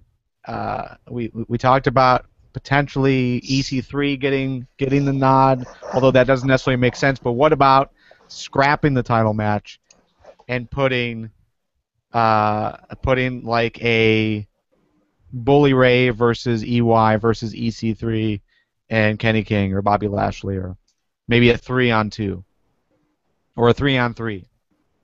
Throw Aries in there. Throw Joe in there. I don't know if TNA would scrap the title match in favor of something like that. Because depending on how TNA decides to book it, Slammiversary is generally touted as their biggest event of the year. And you could argue between that and Bound for Glory, but even so, it's the anniversary of their creation. I don't see them scrapping the title match just because MVP's injured. Now that I've gotten to thinking about it, I could definitely see MVP forcing Joe into a match with EY. But Joe wouldn't have that same kind of remorse or refusal to play along that Bully Ray would have. I definitely see Joe kind of taking the opportunity that MVP gives him and going for the belt whole hog. Yeah, I mean, that option makes a lot of sense. Okay. Let's see. Also on Slammiversary, I guess the only official match outside of that main event is Bully Ray versus EC3. And then this is kind of random, and it really hasn't been talked about, but the Von Erichs, return of the Von Erichs to the national wrestling scene. Marshall Von Erich and Ross Von Erich. It was made official by TNA's Twitter and website, so it is happening. They are debuting on Slammiversary. I don't know what that means or why it's happening or why I should care. Well, they're going to be in Texas, so this is an immediate draw. Yeah, this is so they can put some butts in some seats. I mean, the Von Erichs, they're one of the glorified wrestling families. They are to Texas what the Hearts are to Canada. Yeah. So, I mean, this is definitely going to put some butts in the seats. Especially since Kevin Von Erich is going to be there as well. Yeah. All right, real quick. I got two questions related to TNA, related to character directions. You guys have 30 seconds. Anyone who wants to answer, just jump in. First of all, Bram's debut match was against Tigre Uno. Are you guys impressed with how he's developing so far? No, I'm not. The guy does nothing for me. I actually like it. I really enjoyed the ferocity he debuted. It's kind of fitting since his first opponent was Tigre Uno. I'm definitely in line with what Mags is saying. That it's the size disparity is definitely noticeable between those two opponents. So I want to see Bram face off against a larger opponent. But yeah, I really enjoy Bram's character. Boo? On this one, I got nothing. I missed part of that. Sorry. Yeah, I do like Bram. I don't understand why Willow is a bigger match than Tigre Uno. I don't know. Okay, next up, Brittany. Brittany has a new twist in her character. Basically, it seems like they're going the lesbian angle between Madison Rayne and Brittany. Brittany wants a piece of Madison Rayne.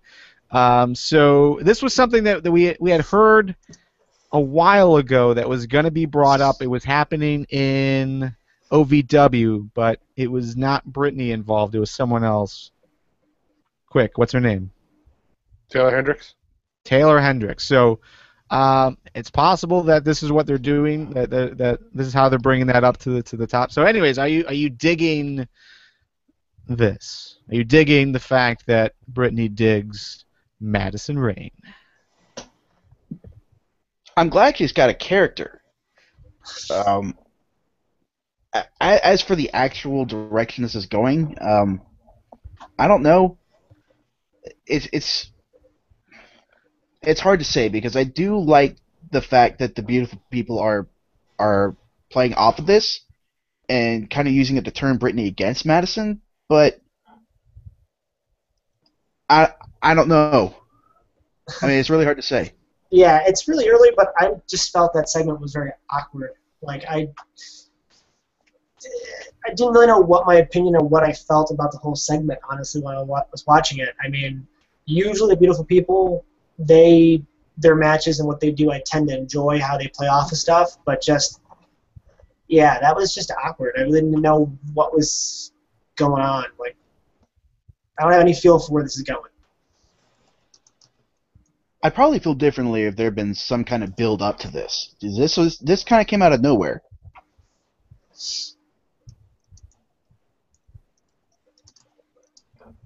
Yeah, it definitely did. I mean,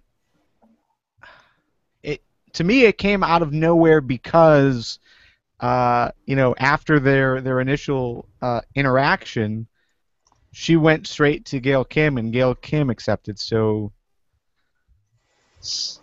I don't know. She didn't really seem that bothered that Madison Rayne didn't accept the match until after the match. I don't know. It's just weird. It's awkward.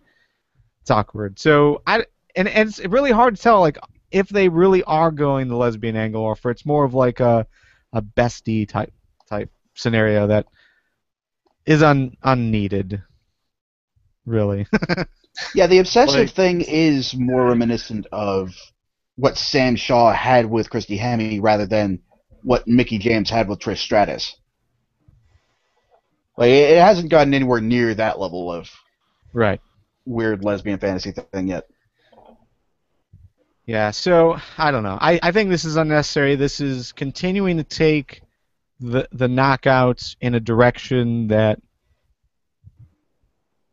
none of us appreciate. You know, we want to see those great wrestling matches again, and not dumb storylines like this. You know, first it's like, you know, they're fighting over men, or they're fighting over, you know, being the sexiest, and now there's this, and it's like, why? I appreciate the fact that they're putting characters back into women's wrestling, aside from the ODB old dirty drunken bitch angle. I appreciate that much. True that. All right, let's jump into some askFTW. askFTW is a opportunity for you guys to control the conversation more than you already do. You can submit questions using Twitter with the hashtag askFTW. You can also post those on Facebook and YouTube, and you guys know how to get a hold of us also in the live chat. So let's be quick on these because we are running long. So first of all, Blue Cat Tour on Facebook. Knowing what we've already talked about as far as Takeover and Payback, he says there was a lot of talk before this week's events about how Takeover, Payback, and Slammiversary would compare. So with 2 down, which do you feel was the better show, and can Slammiversary live up to either? I'm going to go with NXT. NXT Takeover, I think, was probably the best of the two. Because it was constant action, loved it. It was great. It was more of a show that I was waiting for. I don't think Slammiversary will live up to it, only because Harrison's a cock, and because no, that's pretty much it, right? Seems legit. Dinosaur Lee? Okay, I was about to say, I think you're being a little harsh there on Harrison. I think he's an upstanding gentleman. Slammiversary,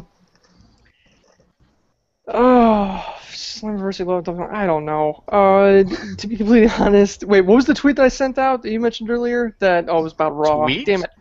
You haven't tweeted Oh, I'm since sorry, the idiot Lee. 400 days ago. Identity crisis! Identity crisis!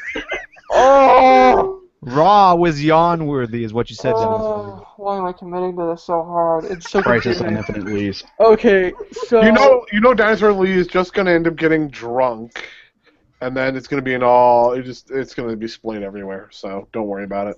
yeah, okay, all right. You know what? Just skip me while I figure out who I am exactly right now. Boo, talk to us. Yeah, I agree with Joe. NXT. I thought Takeover was well done from start to finish. Pre-show, the Fallout show afterwards. The entire show was built well. Thought the matches were ordered very, very, very well. For some reason, TNA pay-per-views never quite live up to what I hope they are. So, and that's probably just on me, but and I'm kind of an NXT mark. I kind of love that whole brand. So for me, I don't think they're going to be able to live up to NXT. Maybe Payback, but for me it was NXT. I loved Takeover. Definitely, don't get me wrong. I mean, Takeover was fantastic. I liked Payback a little more, and I'm not gonna lie. It's because it was in Chicago. I'm a Chicagoan, so I'll be honest. But no, I really liked a lot of the matches that came from Payback. I mean, especially the 6-man tag at the end of it. It was a great pay-per-view. And I can't compare it to Slammiversary because I have not been following TNA, admittedly, and I refuse to kind of compare the two just because I don't have anything to base it off of. So skip me on that one.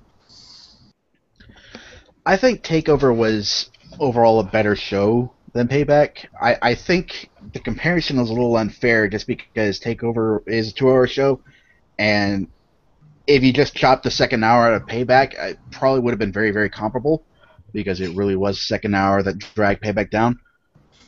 As for whether Slammiversary can live up to them, I think so. It's difficult to say just because of the fact that we don't really have many matches booked officially. We can guess as to what's going to make it onto the card or not, but it's kind of early to make that decision, I think.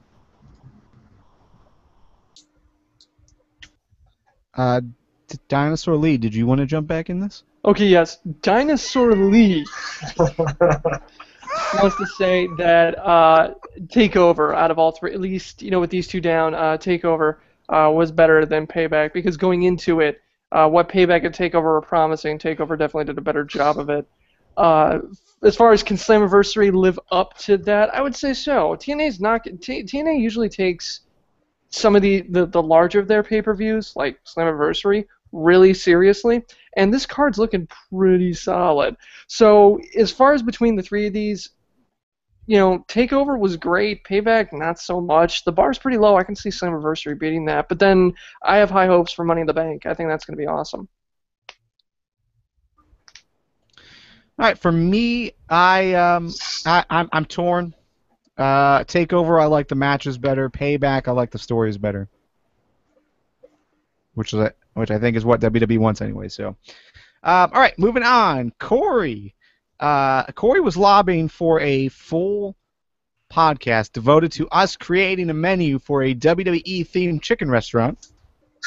But since ain't nobody got time for that, let's all go around the room and choose one item that you think would fit best in this restaurant. Joe.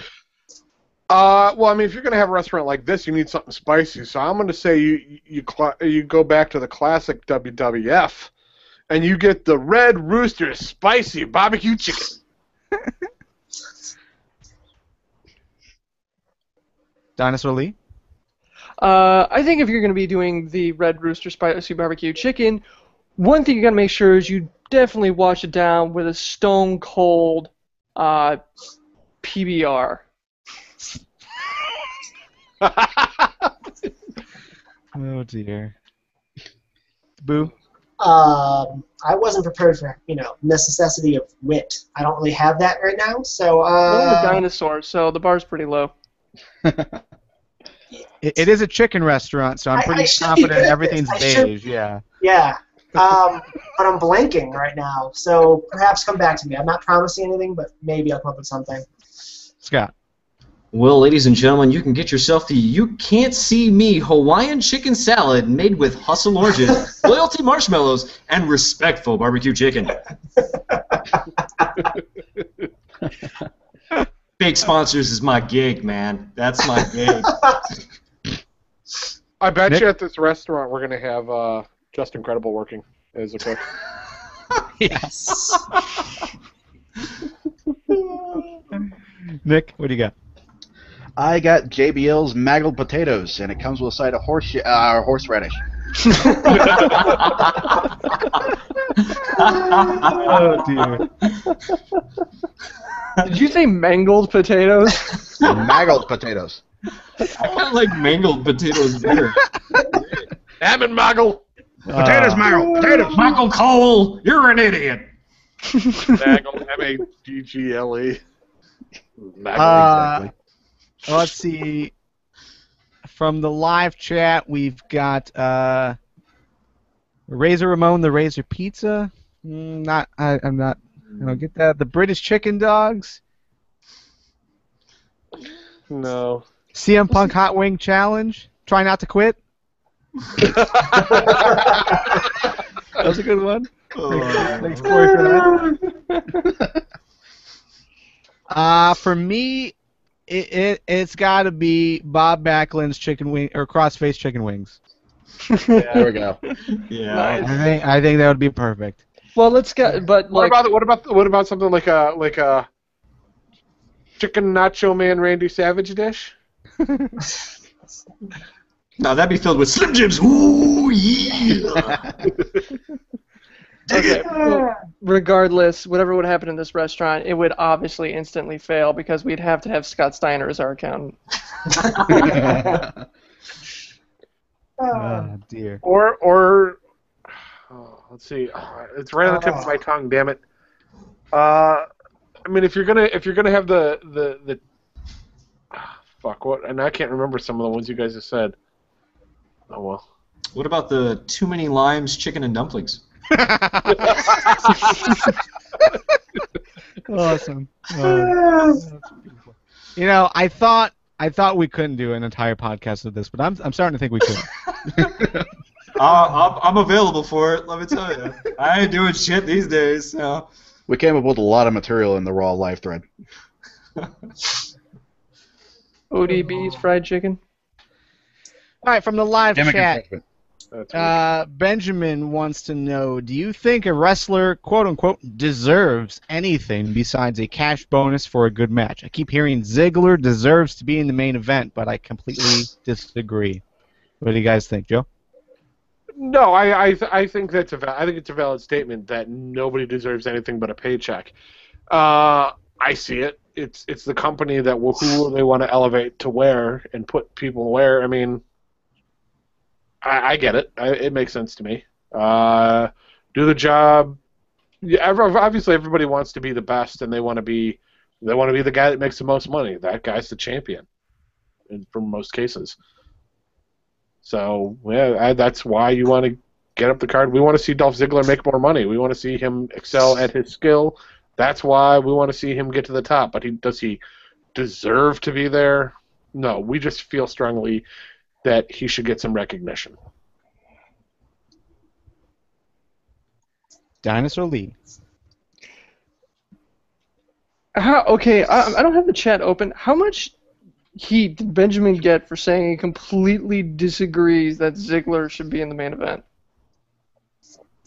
I don't think he disagrees, but for people to say he deserves. That's such a loaded word. I don't know. Maybe not deserves. For the cash bonus thing, though, for a good match, I mean, how do you gauge that? I mean, that's my thing. If you want to say, anything besides the cash bonus. That match. Here's another $250,000. Right, but just because he liked the match doesn't think anybody. I mean, the fans may completely bore on it, but looking back on it, does it stand the test of time or anything like that? But the fans don't control the checkbook other than if they show up or not. That's how you direct Vince. Yeah, that's okay. That is an excellent point, Joe. Yeah, that's fair. A wrestler deserves anything besides a cash bonus for a good match? Not really. Yeah, an old fashioned. I just can't believe that's what that's called. Anything for a good match? I mean, a cash bonus. I mean, that's really. I mean, why should they get anything different than what anybody else gets at work? I mean, do you get anything special at work for knocking something out of the park other than maybe a bonus or an attaboy? I mean, why should they be any different? Got an old fashioned. No, I'm kidding.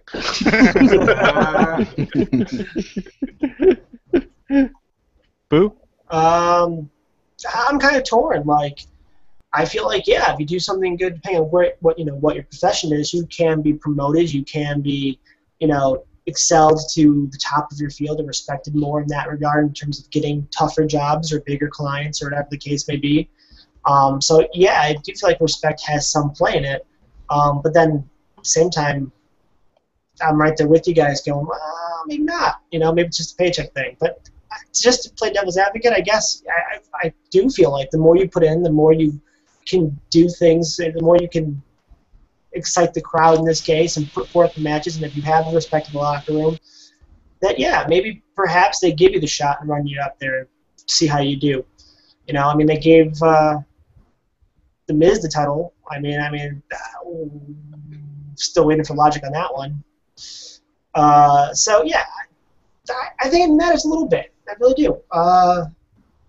You got to prove some things. I mean, it doesn't show it now with NXT stars like Paige coming up, which I like Paige, don't get me wrong, but yeah, I do think maybe just a little bit of respect needs to be there, and that maybe you deserve to at least get the opportunity. Scott. I think the only thing you deserve for a good match is the next match. You do a great match, that's great. That keeps your employment. Yeah, that's what you truly deserve. As far as a cash bonus, then you start having people argue about numbers, and that's what caused a lot of the issues in the 90s with the Click. You don't want to start having people argue about bonus numbers. So just be thankful you got another match coming up.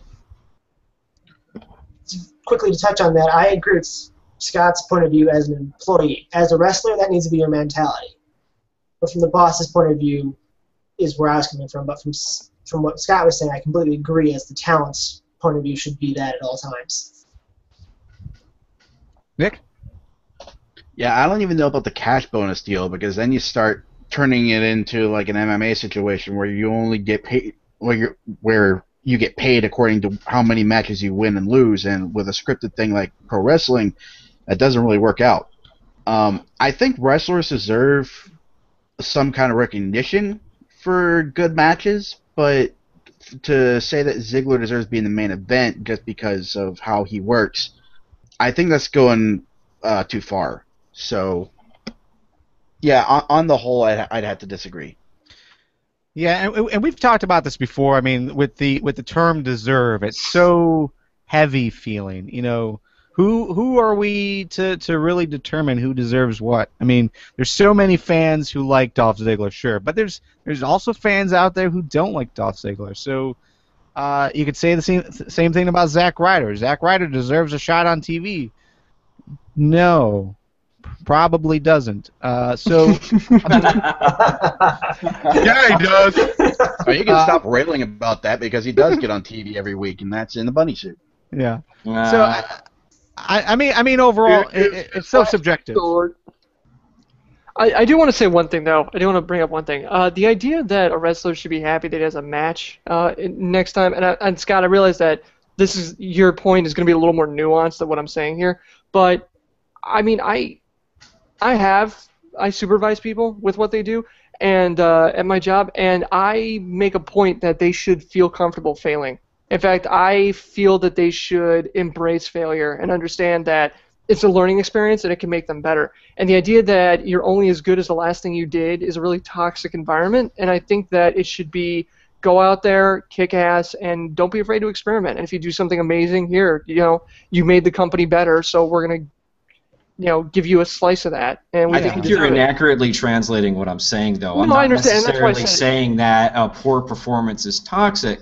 You can have a solid performance, and it may not have sold well to the fans. No, right, Scott. And in that case, then you get the next match. But what you're saying is, again, you're comparing apples to oranges. You're talking about a business perspective, and I understand what you're saying. But from a wrestling perspective, your performance is a part of what makes you sell. And if you can't sell, if you are not profitable, you don't deserve to be in the next match, regardless of if your experimentation worked or not. This isn't exactly a business where you get a project for 6 months and hope to God that things work out towards the end and you have some room for failure. In situations where you are doing live week-to-week programming, there's not that much room for error. You have to be on the ball. Oh, I completely agree. That's why I said that your point is going to be a little more nuanced than what I said, than what I was detailing here. No, my point is. Batista, but yeah, exactly. But Batista paid his dues. Here's the problem, though. So here's the sticky part about all this is the names that were thrown out there: Ziggler, anyway, the smaller guys. Guys like John Cena, guys like Triple H, they're going to be the ones that, quote, deserve it too. And so they're going to get a cash bonus if they put together a great match, even though they may not necessarily need the money, the fame, or the prestige that comes from that. So, yeah, I'm just thinking, I just want, if the fans are wholeheartedly behind it, thinking, oh, yeah, my favorite indie or my favorite smaller wrestler that doesn't get JTG is going to get the cash he deserves. Understand that there's the other side of it, and it's going to be people that you think are overexposed like Orton that they deserve it too. Yeah, that's a great point. And Zoom. Okay, speaking of Zoom, let's zoom into some win-fail. Wins of the week. Joe, your win of the week. My win of the week is Bray Wyatt for taking that stair shot from Cena. Oh. He hucked that. I mean, that was Cena wasn't at the edge of the ring either. When Cena hucked that thing, he was a good 2 steps away from the ropes, and he hucked that thing. I mean, that thing shot like a bullet, hitting Bray Wyatt in the head, in the upper chest head region, and he took that and sold that like a freaking champ. That was gorgeous. Great work on Bray for selling it, and outside of that scrape on his arm, not getting damaged. Although maybe he's got a concussion. God only knows. I wouldn't be surprised. And good for Cena just hucking that thing, but damn. I mean... That thing looked like a bullet after you threw it. It's like, damn. Well, and it's funny because that's the opposite of how Cena normally treats the stairs. When Cena picks up the stairs, they are heavier than the Big Show. Yeah. He's the only one to do that. He's the only one that makes it seem like that's a big thing. All right, Nick. My win is the Rusev Award ceremony, and simply because of the fact that the WWE committed to that, to the 80s heelishness of it all, and didn't interrupt it with a run-in.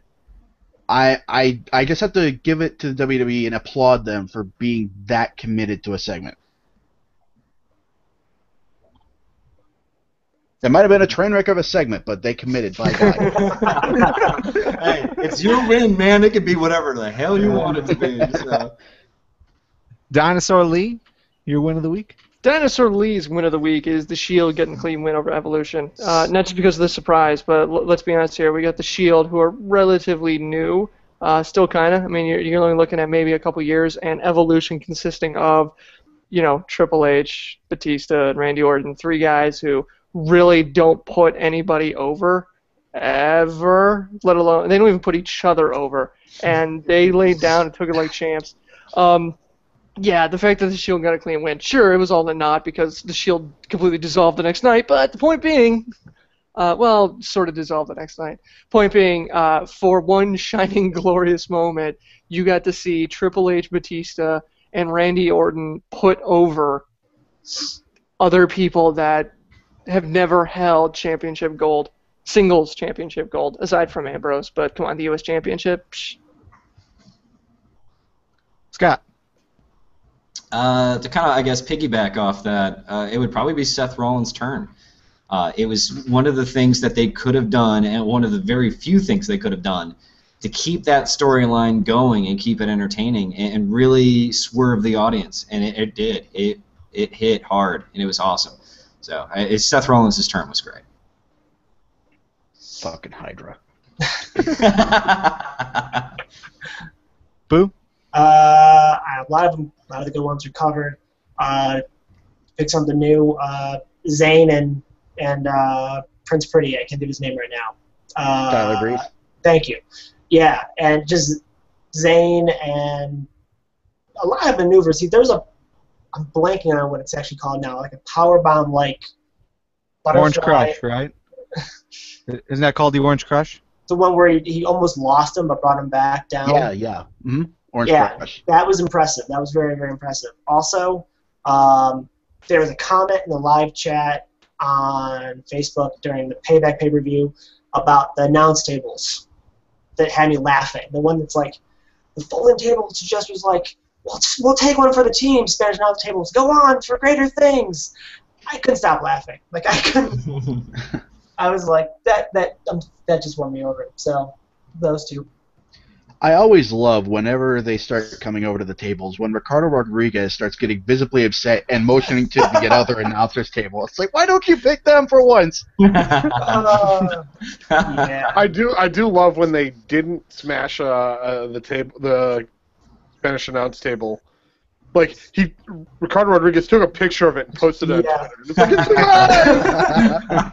I love Ricardo.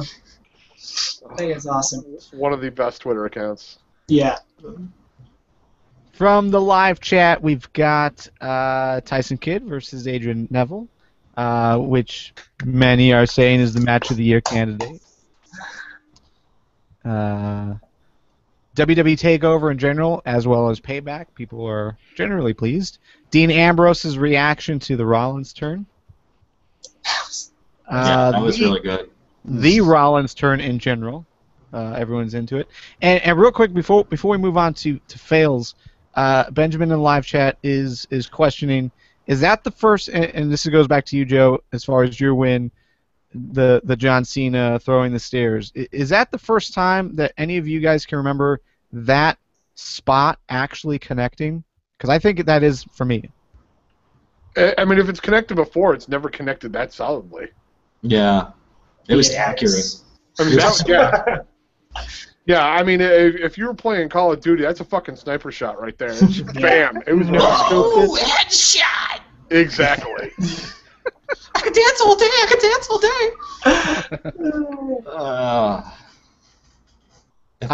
Anyway. For me, my win of the week, I like everything you guys saying. There's a lot of great wins, but for me, it was the fact that Rusev on TakeOver destroyed Mojo Rawley. Oh, I was so pleased with that. There aren't many wrestlers that I just despise. Mojo Rawley is one of those guys I cannot stand. I don't want him on my TV, and he just got decimated by Rusev, and it was amazing. I am right there with you. Yeah. I can't stand it. I'm like, what? I'm like, get rid of this guy. This guy's our new Brooklyn Brawler. That's really what he is. Oh, dear. All right, fails of the week, Joe. My fail of the week is going to be the way, I mean, Cena broke out of the good guy character that they're trying to make him be, which, I mean, yeah, we want him to break out of that and be a bad guy, but the way he beat Bray Wyatt, I almost said Bray Barrett. Bray Wyatt. What? Bray Wyatt. The way he beat Bray Wyatt. Bray Wyatt. No, I said Bray. It sounded like you said Bray. Well, maybe he's got some smaller titties. I don't know, but That would be a hell of a gimmick change. that would be awesome. Oh, my husband did it. Well, Brie. She could be like Sister Abigail. But no, the fact that Cena had to put Bray through a road case, then stack another one on top, and then stand on top. Like, that just... You took the pussy way out, Superman. It's like Superman's like, oh shit, here comes Lex Luthor. Fuck, I'm just gonna leave an atom bomb on the planet. Fucking, I'm out. Like, I mean, what do you... I feel like that's what Superman would do to beat Darkseid, though. To me, it's totally overkill. That it's heelish. And if they're trying to push Cena to be, never give up, never surrender, fucking... I mean, if he's gonna Galaxy Quest it, why do it that way? You know what I mean? Joe, I gotta be honest, with the Batman and Superman movie coming up, the idea of Superman just mic dropping a nuclear missile and saying, bitch, I'm out, would be an amazing ending to that movie. And then Superman flies away and he finds the nuke in his belt, and you see Batman go, fam's like a motherfucker, it's gonna be awesome.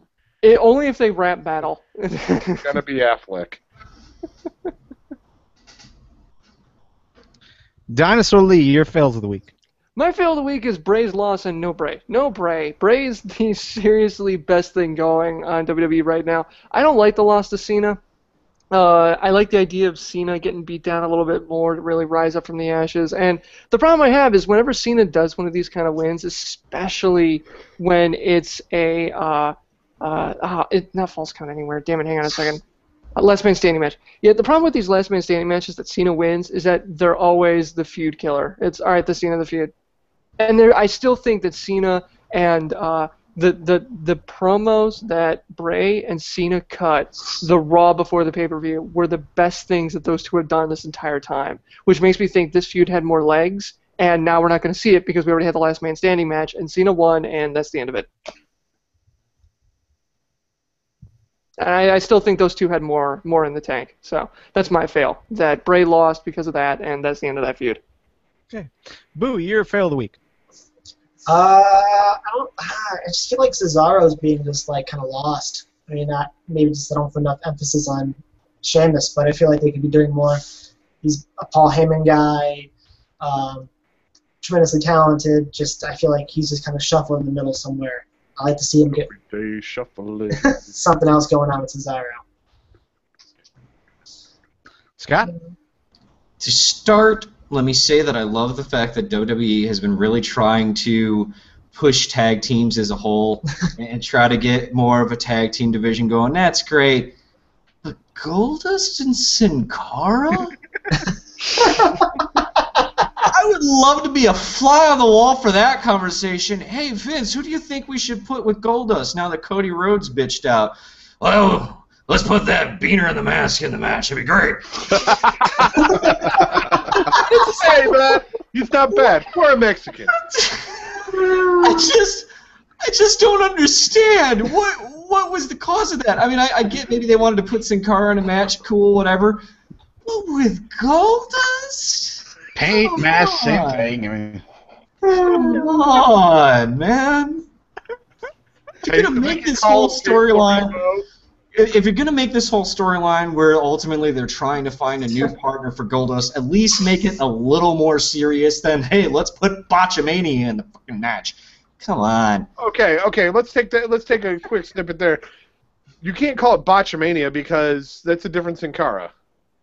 Yeah. I understand that, but regardless, that's the stigma that comes with the Sin Cara character. It does not matter. You did not just say that. I did just say Goldust and Booker T, that was pretty bad. Say what now? Goldust and Booker T, that was a great tag team. Are you kidding me? I was incredibly disappointed we didn't get that last night. Oh, that would have been great. Oh, sirens, by the way. Welcome to They're coming to get you, Scott. They're coming. They heard my comment. He used a racist slur. We're gonna go arrest him. Yep, pretty much. Nick, your fail of the week.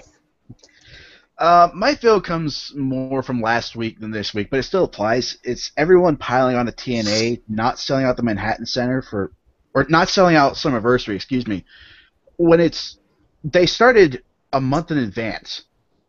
Like, they started talking about how TNA hasn't filled up the venue, but there's still a month left to sell tickets. If you're gonna shit on TNA for not selling something out, at least do it after the fact when the event has already happened, not a month out when people can still buy tickets. Yeah, I'm with you there. There is some weird information going out right now. Just along those same lines, TNA is basically giving us more shows in New York, and it seems like everyone is pretty positive about that. Like, oh, that means TNA is doing well with tickets and stuff. And then now there's stories not carried by everyone, but the WrestleZone level people, and they're basically, well, TNA is only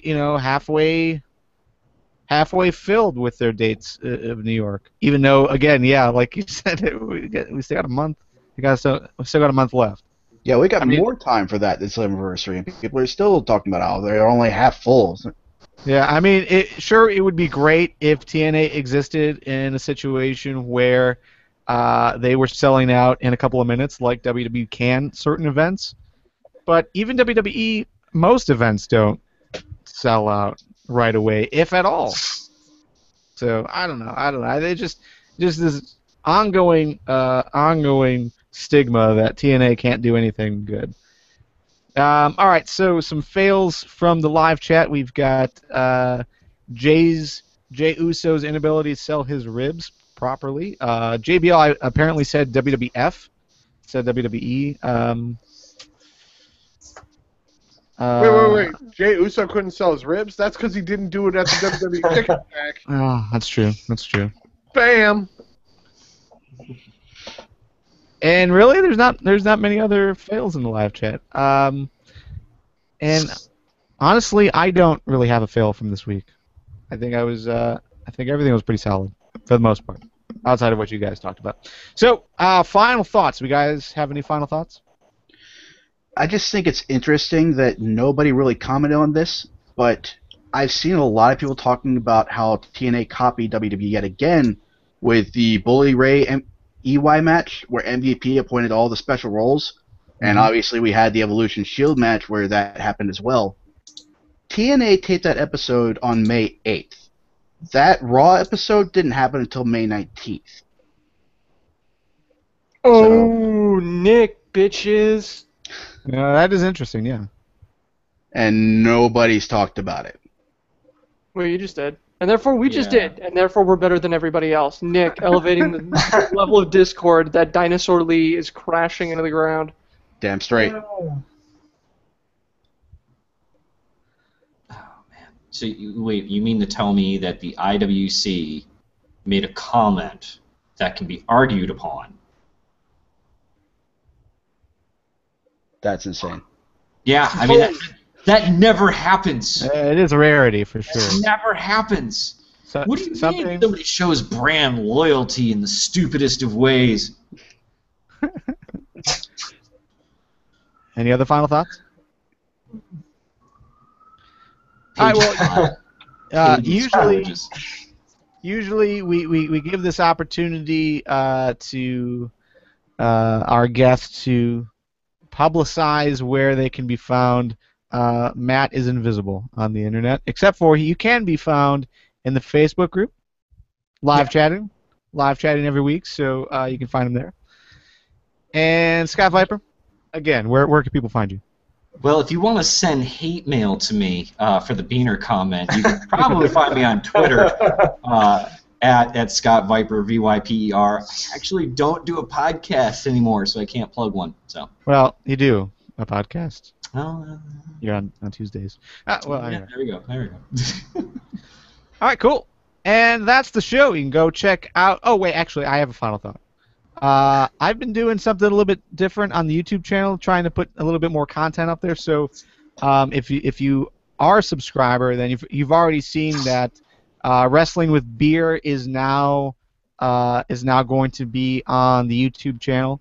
So, starting with this last episode that we did, which was awesome, by the way, just throwing it out there.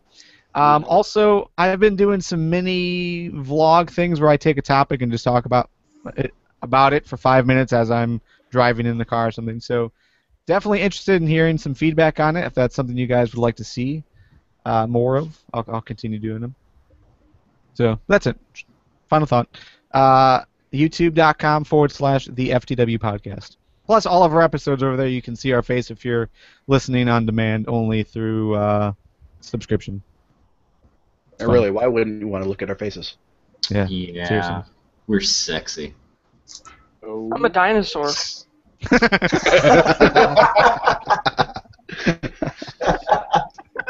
You're somebody impersonating a person who's impersonating a dinosaur. No wonder you had identity crisis the whole fucking show. He's the dude who looks like the dude who's playing the other dude.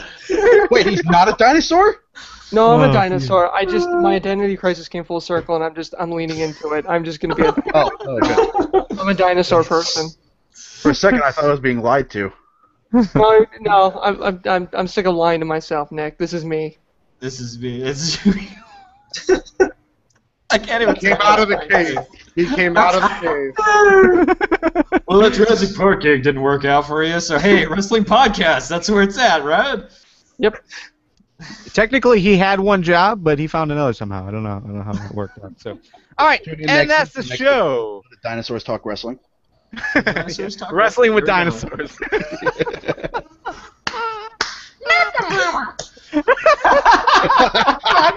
gotta love me.